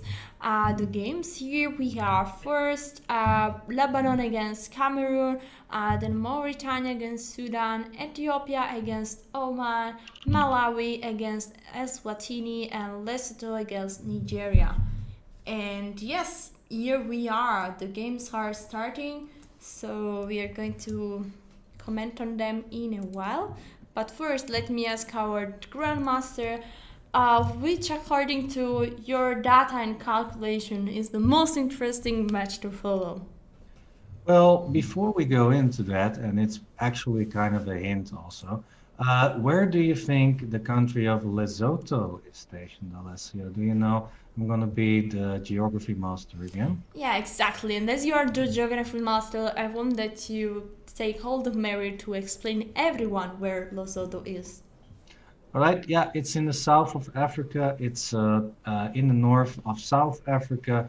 So, yeah, it's a small country with about 2 million inhabitants, I believe. So, yeah, it's a country in South Africa, in the south of Africa. That is a bit confusing because South Africa itself is a nation. So, yeah. Okay, in any case, yeah, to get back at your question, I would like to check the game between Lesotho and Nigeria because they both are leading in the standings currently. So I would be interested in following that match. Oh Nigeria, yes. So let me show shortly the standings to everyone like this. We see that yes, as you say, both Lesotho and Nigeria are leading with 4 points. So and they are also a new team, as you said. So we didn't have in the previous division. So great suggestion to follow to look at those games. Yep, then we will do that, of course, shortly. We've got some other games, of course, going on as well. Some games sometimes start a little later than others, everyone. So sometimes we're having trouble finding the right games. Yes. In any case, I think that they started actually. I think round one. Yeah. Yes, here I have for Well, sure one game, Lesotho against Nigeria, but should not be the first board, so I will try to find the first board here. And very Alright. hard to find, very hard. Maybe it was okay, here we might have a first board. Here, there is an international master, and when there is, the titles are always helping me. So here we have Mr. Tokelo class from Lesotho against the international master Mombasa from Nigeria. The game is not yet started, but should start soon, we hope. Yeah, and the ratings are are different than you see right now on the board. Their official ratings are different. What you see right now are the chess.com ratings, so I'll give you an update on that. The rating of the player from Nigeria is actually 2251, while the rating of the player from Lesotho is actually 1857. So still a big rating favorite is the player from Nigeria. And actually they have a pretty strong lineup. I think that they have got a good chance to promote to the next division as well, together with Lebanon. Yeah. Okay, let's hope that the player from Lesotho will start the game. I see that class is not yet, didn't yet play move one. So I guess it's better to move to one other board of this match. And yeah, we might have here the second board because I see a candidate master from Nigeria with the white pieces, Mr. Oluwafemi, and with the black pieces, Mr. Molapo Young. And I hope this is the right, I mean, is the second board because this rating of 800 is quite confusing. Maybe Roland could give us a feedback. I will give some feedback on that. Yeah, it's indeed board 2, so that means the second board on the open section. And the player from Nigeria, the rating is more or less the same. It's the official rating is 2200 flat, while the rating of Mr. Yuang, Molapo Yuang, is actually 1607. So once again, big rating difference there in favor of Nigeria. Yes. And here we have the secret, secret is not so secret, but one of the favorite weapon used by Fischer, that is the King's Indian attack against the French. And it's exactly putting the pawn on d3, and then the idea is to, it's called attack because the idea is to attack. It's called kingside attack because it's very similar to the king side against d4. Yes. Well, usually what white wants to do is to play h4, knight f1, and knight h2, and to try and get an activity going on the king side in that way. And yeah, black usually wants to put a queen side attack going. So usually you see b5, b4, and trying to push on the king side, but on the queen side. But yeah, black put the pawn on b6, and that's also an option. I know that it's definitely not a bad idea, but I'm struggling a little bit to see why the pawn should not be moved to b5 instead. Maybe you've got some information on this, Alessia. Oh no, I'm not an expert of these lines. I don't play these neither with black and neither with white side, so I'm not too sure about that. All right. But it seems a bit slow. I prefer mostly direct ways and this seems a bit a slow approach for black. Yeah, I agree too.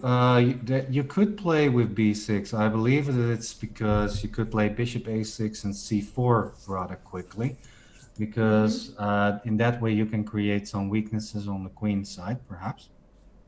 But instead, the bishop is moving to b7, and now white is going to push the knight to g4, and then all sorts of sacrifices are going to get in the position. So I'm really scared of the black position, and there's been a lot of games where black was overwhelmed by all the sacrifices that white had at its disposition in this line. So yeah, I really like white's position. Objectively, black should have still good chances, but it's really hard to defend. Yeah, I agree. So we will see how white will go on with this attack on the king side. Yeah, seems like doing well, and we'll see if black is able to counterattack on the queen side.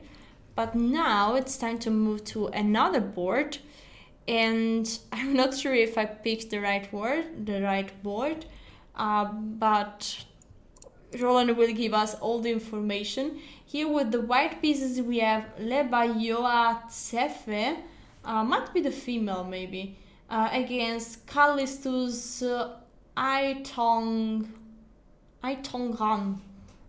with the black pieces. All right, that's indeed the youth board. So board 5 is what we are now looking at.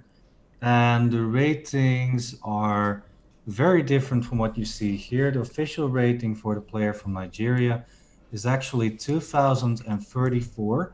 One of the big reasons why I think that Nigeria has a good chance to promote to the next division. And the player from Lesotho has a rating of 1698. So almost 350 rating difference. Yeah. Don't ever do math on stream, guys. It will always go wrong. Yes. Let's have a look shortly at the opening, because it's always nice to try to recognize from which opening is this position coming from. And yeah, this was a ready opening. Oh, I play myself this line. Something similar, mostly with the pawn on g3. But I like this line with black. Okay, let's come back to the current position.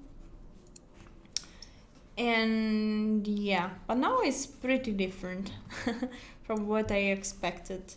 So there is e4 was the last move played, and it's clear that white wants to take control of the center, probably pushing also the pawn on d4, putting the rook in the center.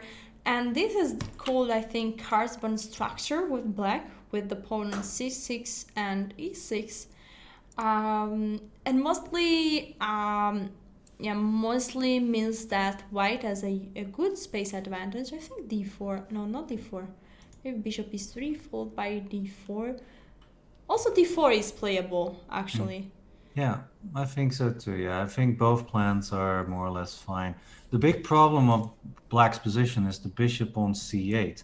If it stays there, it's going to be passive for the longest time in the position. So for a move like d4 would be perfect, because the only way for the bishop to get active at the moment, if black plays the move e5, so d4 stops the move e5. So Yeah, definitely. And just to show some tactics, bishop take d4 is not working, because after knight take and queen take, it seems like black won a pawn, but bishop e3 is winning back some material, probably.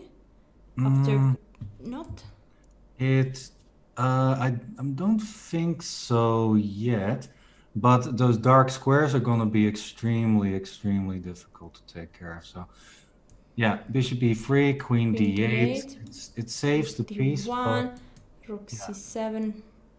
Yeah, I mean, it's still very, very good for white here. Absolutely. And there is a lot of compensation for that pawn. So much compensation. Yeah. Yeah, overflowing with compensation for white. All right, so let's go to the current position. b4, a take b, bishop take, and bishop b7. That's the current position. Again, white will probably try to grab even more space, playing d4, and should be pretty comfortable. Yeah, I still think it's comfortable, but I do think that black has achieved something here because the a3 pawn is now kind of a weakness in white's position. So yeah, it's definitely looking better than before, and exchanging the dark squared bishops. Okay, that might be good for white, that might not be a bad idea, but on the other hand, the bishop on c8 still has ideas connected with e5 at some point to get into the position. But on the other hand, the bishop on c8 is also not in the way of any rooks, for example. The rook on a8 now has a file to work with on a8. So yeah, the bishop is not as bad on c8 as it was before. Yeah. Yeah, so we will see how it will go on if black will be able to use the a file or to do some pushes with his pawn like c5 or e5. Clearly they are not possible now, but it might help black to open up the position and to help this bishop to find a way, find a purpose of life. And let's see if this will happen. So now let's move to another board. It might be a junior board already. Here we have with the white pieces Mr. of Miss. Maybe it's a Miss. Might be Miss. I guess he's Miss, so I will say Miss P. Samson against Miss Lalali Mac person with the black pieces. And the position, what is this position? Oh. Black has bishop pair, and does he have extra pawn? Yes, black has bishop pair and one extra pawn, so there is a rook attacked, but I think that black can simply move it. So I would say that black is for sure better here due to the extra pawn, and also due to the better pawn structure. f3 might be. I mean, the king side is still very weak, so I guess here black is doing really good. Yeah, I think so too. Yeah, well, black is also a pawn up yet. I've got the bishop pair. White has a strong knight on c5 though. That is quite annoying. The knight on c5 is also attacking the a6 pawn, so I'm not 100% sure how big black's advantage is. I mean, if the black bishop, for example, can go to d5 at some point, then without any problems, then black is of course definitely better with a huge advantage. But yeah, with the knight on c5, it does complicate matters a little bit. I do think that black's of course better. The question is if black has already a winning advantage. With the knight on c5, I'm not 100% sure about that. Yeah, let's say to black not to play rook a8 because I think that knight c7 might be very good. So not sure what should be black next move. Maybe rook e7. Rook e7 looks normal. I guess, yeah, rook a8 is not possible to win back the pawn on a2. So actually, I think that bishop d5 was a mistake. I think giving up the a6 pawn is a free pawn for white. Yeah, I mean it's true that yeah, black has some tempo now, but not sure if just knight back to c6. I mean, if white would make a normal move, rook a8 now is a threat, winning the a2 pawn back. But now is not. White has time to play just knight c5 and after rook e8 just a6. So yeah, white is not a pawn up. Yeah, now it's equal material again. One plan that white does need to be careful of if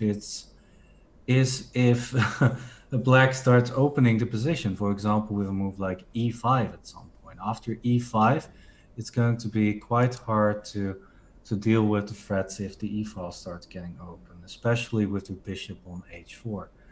But okay, white plays knight b4. Now e5 would be a huge blunder, of course, losing the bishop on d5. But just play bishop b7 back, and maybe on the next move play e5, if possible. I think that white is definitely still worse, but I think that it's definitely within drawing margins now. I agree. I agree. So maybe time to move to another game here. Let's see. Okay, this game was not yet started. Here we okay. I'm curious to see if the game where the international master was. Yes. So this might be the first board where Tokelo class had problem with connection probably because no first move was played for more than 3-4 minutes. So, but here we have. Let's see shortly the opening. Okay. Oh, it entered in a Caro-Kann. From d4 they end up to be in a Caro-Kann, and I would say a weird Caro-Kann. It's a weird move for it, yeah. But and also, yeah, with the move e6, we've got a very weird Caro-Kann indeed, yeah. Yeah, 6 because e6. Yep. yeah, mostly the idea of the Caro-Kann is a bit different from the French. Is that you want to play c6 in order to get out to go out with the bishop. And in fact here the main line is exactly bishop f5 in order to bring out this bishop b4 playing a6. So it's very weird to play a Caro-Kann with e6 here, because it seems that you say, okay, white, you will be better just for the rest of the game. Yeah, I agree. E6 is really not the most common move in theory there, but black is following it up with a nice strategy. Basically, what black is doing is transposing to some sort of exchange French, where black takes the pawn on e4 at some point. So that is okay, but c6 would then not be necessary. Usually, you want to push the c pawn immediately to c5. So, yeah, weird opening, but the how he played after that is actually quite good, and I actually think that in the current position, black might be better. Yeah. Black is definitely better. So weird opening, but great follow-up by Mombasa, or Mr. Bunmi Olape from Nigeria. I think that is his chess.com username, if I'm not mistaken. Yeah. So yeah, looking good for black. So yeah, once again, if you have a solid strategy but a weird opening, then you can still make the best out of it. It's not, games are not decided in the opening, but in the middle game or in the end game usually. Yeah, definitely. I mean, just at an extremely high level, a bad opening choice could be already fatal, but for sure we are going still to see fights and to see a game, and this is exactly an example. After a bad opening choice for black, black knew how to put his pieces, how to which breakthrough to look to go for. So it did his moves, followed these plans, and they got a good position out of the opening. So that's good. And here we are in this end game. Would you quote? We are at quoting now. How would you quote black chance to win here? How would I quote? I guess it's not dynamically balanced, I believe. I believe that if that's what you were going for, I think that white is actually a lot worse. Although the pawn that he just took, I think that is a free pawn. I don't see exactly how black can make use of any tactics in this position. I was thinking maybe e5 would win back the pawn, but after e5, white has simply knight e2, still protecting everything. Yeah, so it is a free pawn for now. I do think that black still has a lot of compensation. For example, g6, f5 should be more or less okay for black. So there's no man overboard, but Losing that pawn is a bit of a pity, I guess. Yeah. Maybe, yeah, no. 92 is the best move. Then probably, I would say black needs to play g6. Yeah, okay, there you go. Yeah. And do you know the new engine Lila? Yeah, I use it for my own analysis, yes. Oh, and so what is basically an one of the main difference is that it's not giving like a number plus minus 2.75 or whatsoever, but is giving an evaluation of the position according to percentage. So like how big is the percentage of white to win in this position, how big is the chance the position end up in a draw, and how big is the percentage that black is going to win. So let's say that you are Lila now. What would give the evaluation in this position? Okay, let's see. I think, well, also, if I take player strength and titles into the equation, I would say that black still has a very good chance to win this. The bishop on h3 is a very bad piece at the moment, while the bishop on c5 especially is so great. Also, the bishop on e4 looks great. Mm-hmm. So yeah, still think black has very good chances to win this. How to continue? That is more or less the question. I believe that a move like rook b4 would be good, with the idea that after rook c1 and bishop d3, just try to collect the c4 pawn. I think that would be a good idea. Mm-hmm. Yeah. Yeah. I was going to suggest rook c2, but after rook c1, then probably you have to change rooks, and that's something you usually do not want when you have the bishop pair. So, Uh-huh. yeah. But yeah, that could be the c4 pawn is a target here. That's what black should go for. And yeah, might be that we have already, I mean, already this plan is really working because, oh yeah, actually g3 was a huge blunder due to bishop f3, Yeah, pinning the knight. Now after rook e1, maybe bishop b4. Maybe bishop b4. Yeah, looks extremely good for black now. Already winning back material, it seems. So After you do have no, I'm trying to save white's position in my head, but I don't think I can. There are no tricks, no. I wanted to maybe get the knight to a kinky square, but I don't think it actually works. So. yeah, No, because I think this is more or less over. I think black is winning. hmm Yeah. yes, and white has to take care about the first rank because he cannot just move the knight somewhere because attention, rook b1 is also a possibility.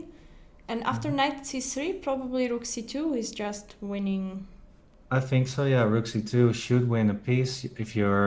You could also play rook takes f2, winning that pawn, and then win h2. Yeah, sure. Should be Maybe also rook good taking enough. f2 is really the easiest way to win here. I think both are fine. When you have two choices to win, always take the easiest one. I say. So yeah, but it's a matter of taste. This one looks easy enough at least. So. Yeah. All right, that means probably it's time to move on to another game. Yeah.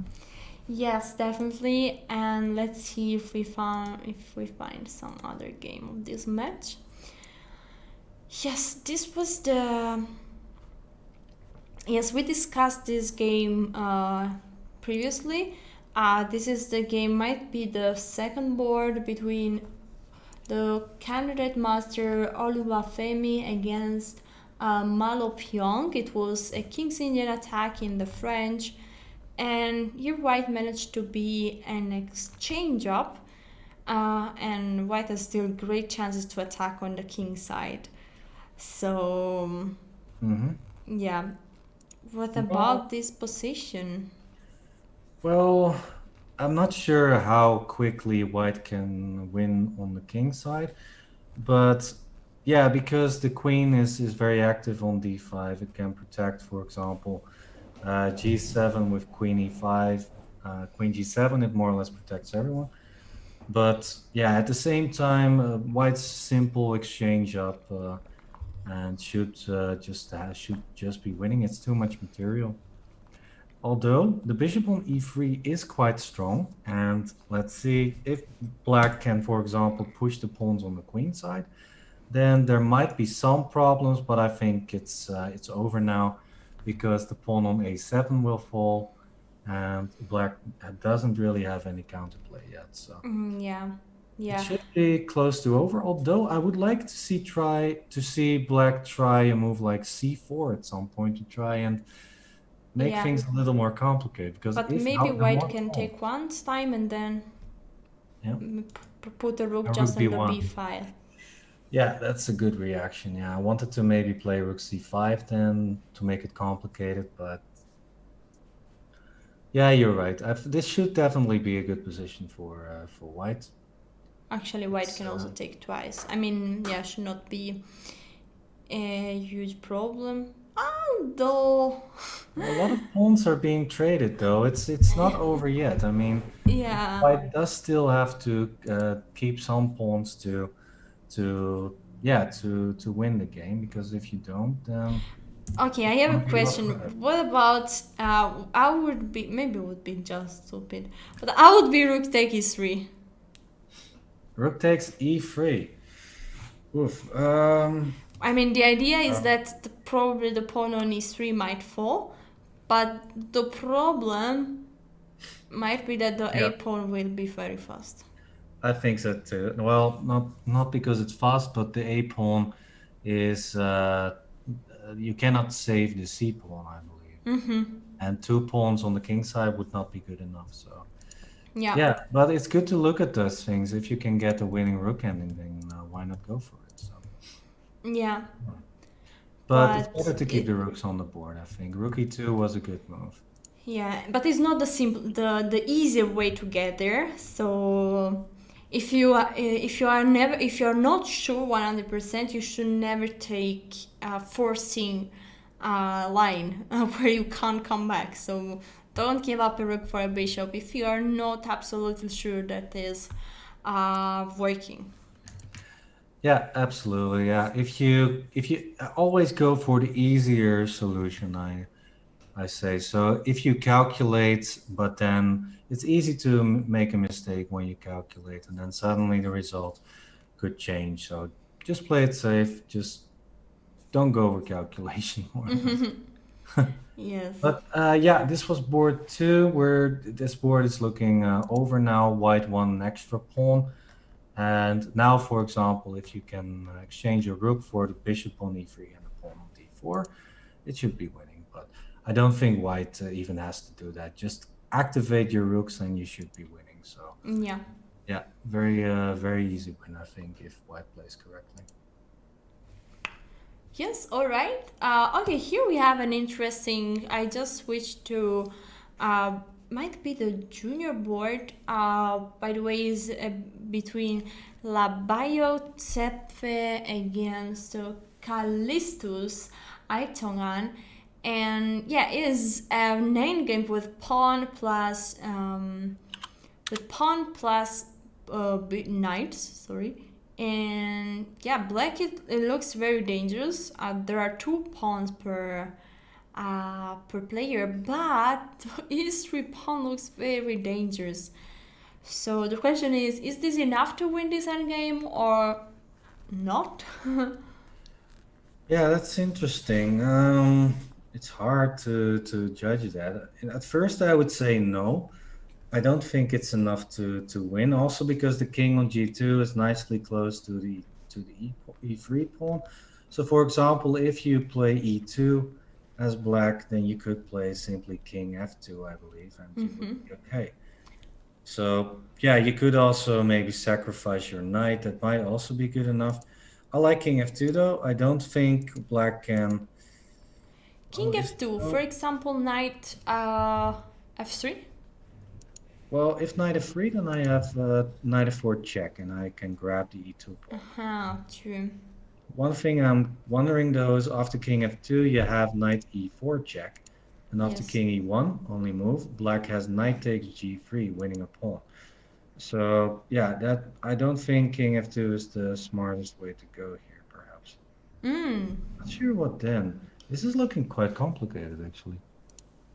Okay, okay, now we're going to the fun stuff. Knight f4 and knight takes e2. Is that a draw?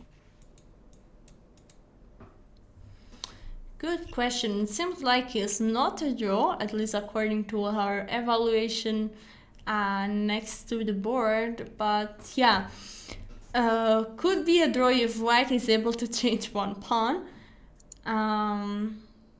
Yeah, black is not going to allow that, of course. Yeah, because even if white play g4, g5, black can play h5 and keep the pawn.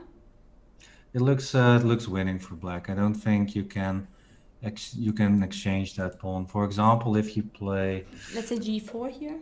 Yeah, g4, just knight e4, just taking control over the king and over the pawn. So, and if you play g5, then just play h5, and I think you're just going to collect every pawn there. So yeah, but maybe also knight f3 can be good here, no? Knight f3. Because if g4, you take on h4 with check, and then pawn take h take g5. So this is my. I think it's good enough too. The problem might be king g3 there instead of g5, but you could play. Let's see. G5 there. A king e3, then g5, and after h5, g6. It looks a bit more complicated, but I think it also e5 is good because g7 is not possible, and then will be followed by knight f5, king f4, going to grab the h5. Yeah, also this is winning, but there are many ways. But yeah, we realize that this endgame is not winning. I mean, yeah, this endgame is winning for black, so white cannot just give up the knight for the pawn. So so white is in deep trouble. Maybe the best way to go is actually to play king f2 anyways, instead of sacrificing the knight. But look what a nice move we have on the board, king h3. With the idea, basically is the same idea, but the king is much better, because after promotion we have knight g2, and yeah, white is still has to sacrifice a knight, but the king is more near to the pawn. Really, really nice move. Really nice move from Zepfe. Let's see. Wow, that is actually pretty impressive for a 1600 player. Yeah, I mean, it's either impressive or it was random. It could be random. I don't know. I think it's well calculated. But we believe in them, and so we say that this is impressive. So great endgame technique, because yeah, it was not easy at all to figure out all this. So, but let's see how it's going on. Yeah, well, it looks now like an easy draw because the king is going to collect the h pawn. There's nothing. Yeah, that's true. There's nothing black can do about it. So yeah. Let's see. After king h3, knight f3 played. So I guess just king g4. Just king g4 looks like a draw. Yes. Or is it? Ah, okay. I've got some. No, I don't. Okay. I thought I had a nice idea, but doesn't work. like to give a check to the king while it does. Yeah, 95 check. And then where do you go with the king? King h5. King f2. Okay, it's time to take the pawn maybe. But then I have e1 queen. Oh, that's true. But no, I take the pawn. Oh, you take the pawn, obviously.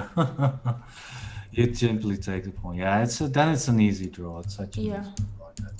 Yeah. So, but yeah, could be a trick. White thinks, okay, I have always the check. I have the check, but then suddenly you don't have the check anymore.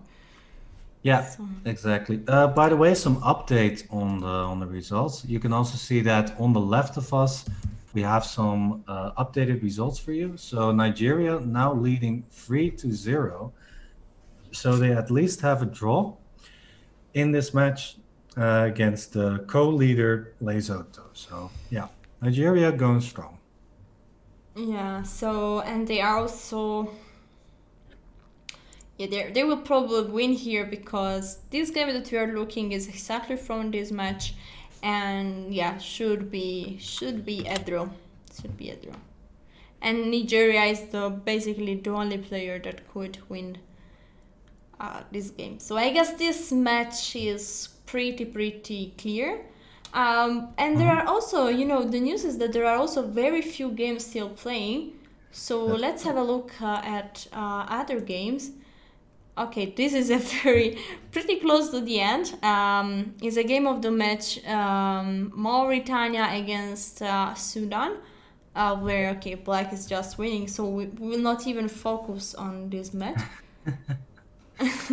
Yeah, unless you want to tell everybody how to mate with a queen and king. Well, yeah, we could say actually to everyone. Well, or we could just show the game. I think it will happen anyway. So yeah, it would be fun though. I guess there's also, I think there's an interesting rook ending going on. Yeah, with stalemate, we should go there. Yeah. It's Nigeria. Oh no! So I'm looking at this game between Peace Samson versus Okay, I'm there. Person. I'm there. Oh. Yeah, it's a draw, but White had a winning move on move 72. What is the winning move there? Oh, check, clearly. 73, excuse me, 73. Yes, rook f8 check and then take the rook. Yeah, instead a dramatic stalemate. Yeah, it's dramatic stalemate. yeah, it is, right? It's dramatic. That's victory true. was near, but then suddenly it was a draw without any prejudiced thought or something. Trying to use fancy English words to make it more. Yeah, very fancy way. Very Yes. fancy way. Yeah. Yeah, it was mostly a draw, but somehow. Yeah, it was a really boom, boom, boom, boom. Why is here a draw now? Why is now a draw? I think Black has a crazy rook, and I don't think that White can get out of it. Okay, but there are pawns that are going to promote. King rook g6 check is the way. Yeah, simply rook g6, and the king is stuck. The king cannot go anywhere to defend against any rook check. So yeah, it was a draw for Black, but then yeah, Black stopped checking, and then it was a win again for White, and then yeah, then big mistake, king takes h6. That's how it went. Yeah. Okay, I'm a bit confused. Okay, Roland, let's see this together. Rook g6 check, king f5. Where are you going to give check again? I'm just gonna take the rook on the pawn on h6. That's true. F5. That's true. You're right. And if you go to h5 with the king, then you can also take the pawn, but maybe it's easier to just play rook g5 and give checks over the g file. So Yeah. Oh, yeah, that's easy draw. Well, not so easy it turns out, but hey, it worked out. So yeah, well done by yeah, McPherson. yes. Well done. Good game. So we are now going to see soon the results of Pool C round 3 and of the round 1 of Pool D. But yes, and this is the last round before a bigger break for us, because we are not going to cover the second round of Pool D. We are going to have a short break after this after this round. And we're going to be back in 1 hour for the last part of the Pool D and to see the full Pool E, the fight that we are going to have. So, okay. I guess we are waiting for some results. Yeah, we have already some. We are currently waiting for some results and, of course, the standings. Yeah, we can take a quick look at the results that we have so far. They will be updated soon, but what we can tell, for example, is that Nigeria officially won their match against Lesotho, and Malawi won their match against Eswatini, and the other results are not in there yet. Ethiopia at least has a draw against Oman. They should have, of course, they still have a chance to win, but we'll have to see. Second result as well between Mauritania and Sudan. Mauritania winning with 3.5, 2.5, so they also get the full points in this pool. Yeah, what are your first thoughts now if you grab all the games together and the current results so far? Who is doing very well and who is struggling in this pool so far, Alessia? Well, I mean, as you said, we had a huge surprise in Pool A, I think, because Myanmar, that was supposed to do great, is actually not doing so great. Instead, here, Lebanon is doing quite convincing. According to the scoreboard of the last round, here we have, this is the scoreboard before the last round.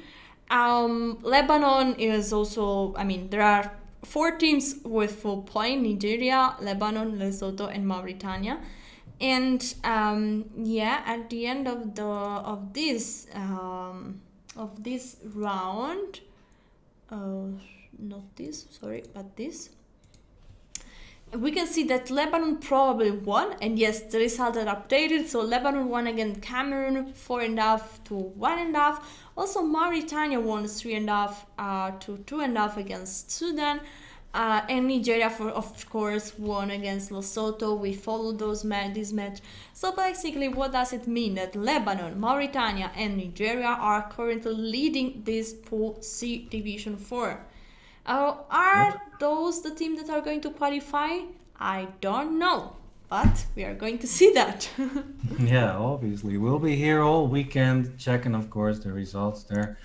Yeah, but Lebanon, just going straight. I've actually got noticed that we've got the full standings for Pool C. So let's show everyone who is what the actual current standings are. I believe that Nigeria is also nicely on top with the same board points and the same match point as Mauritania and Lebanon.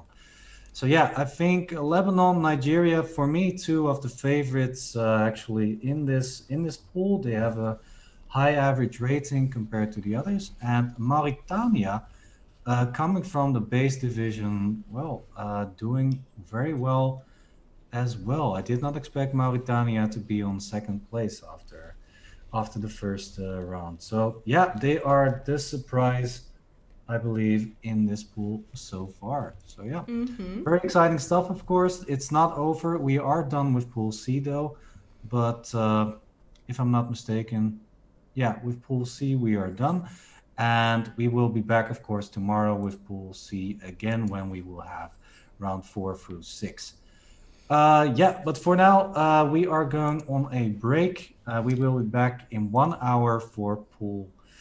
Actually, Roland, before going to a break, let's also show the results of Pool D, because they were also playing the first round. Of course. And when we will be in the break, they are going to play the second round. So let's show everyone the results of round first and also the pairings for second round. Here we have Haiti won against Liberia 4-2. Suriname is currently leading against Ghana 2.5. Probably there are still some game playing. Puerto Rico is 3.5. Okay, everything is updated now. So Suriname won against Ghana, and also Puerto Rico won against Netherlands Antilles. Instead, Angola and Palestine won 6-0 against Senegal and Togo. So for them was a quite straight first round, and these teams are going to fight against during our break for the round 2, and here we have the pairings. So what do you think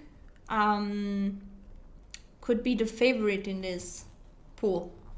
Yeah, I think Angola is one of the teams definitely to take a look at, and others are Suriname, Puerto Rico. And yeah, there's an exciting match actually going on in round 2, which is Suriname versus Puerto Rico.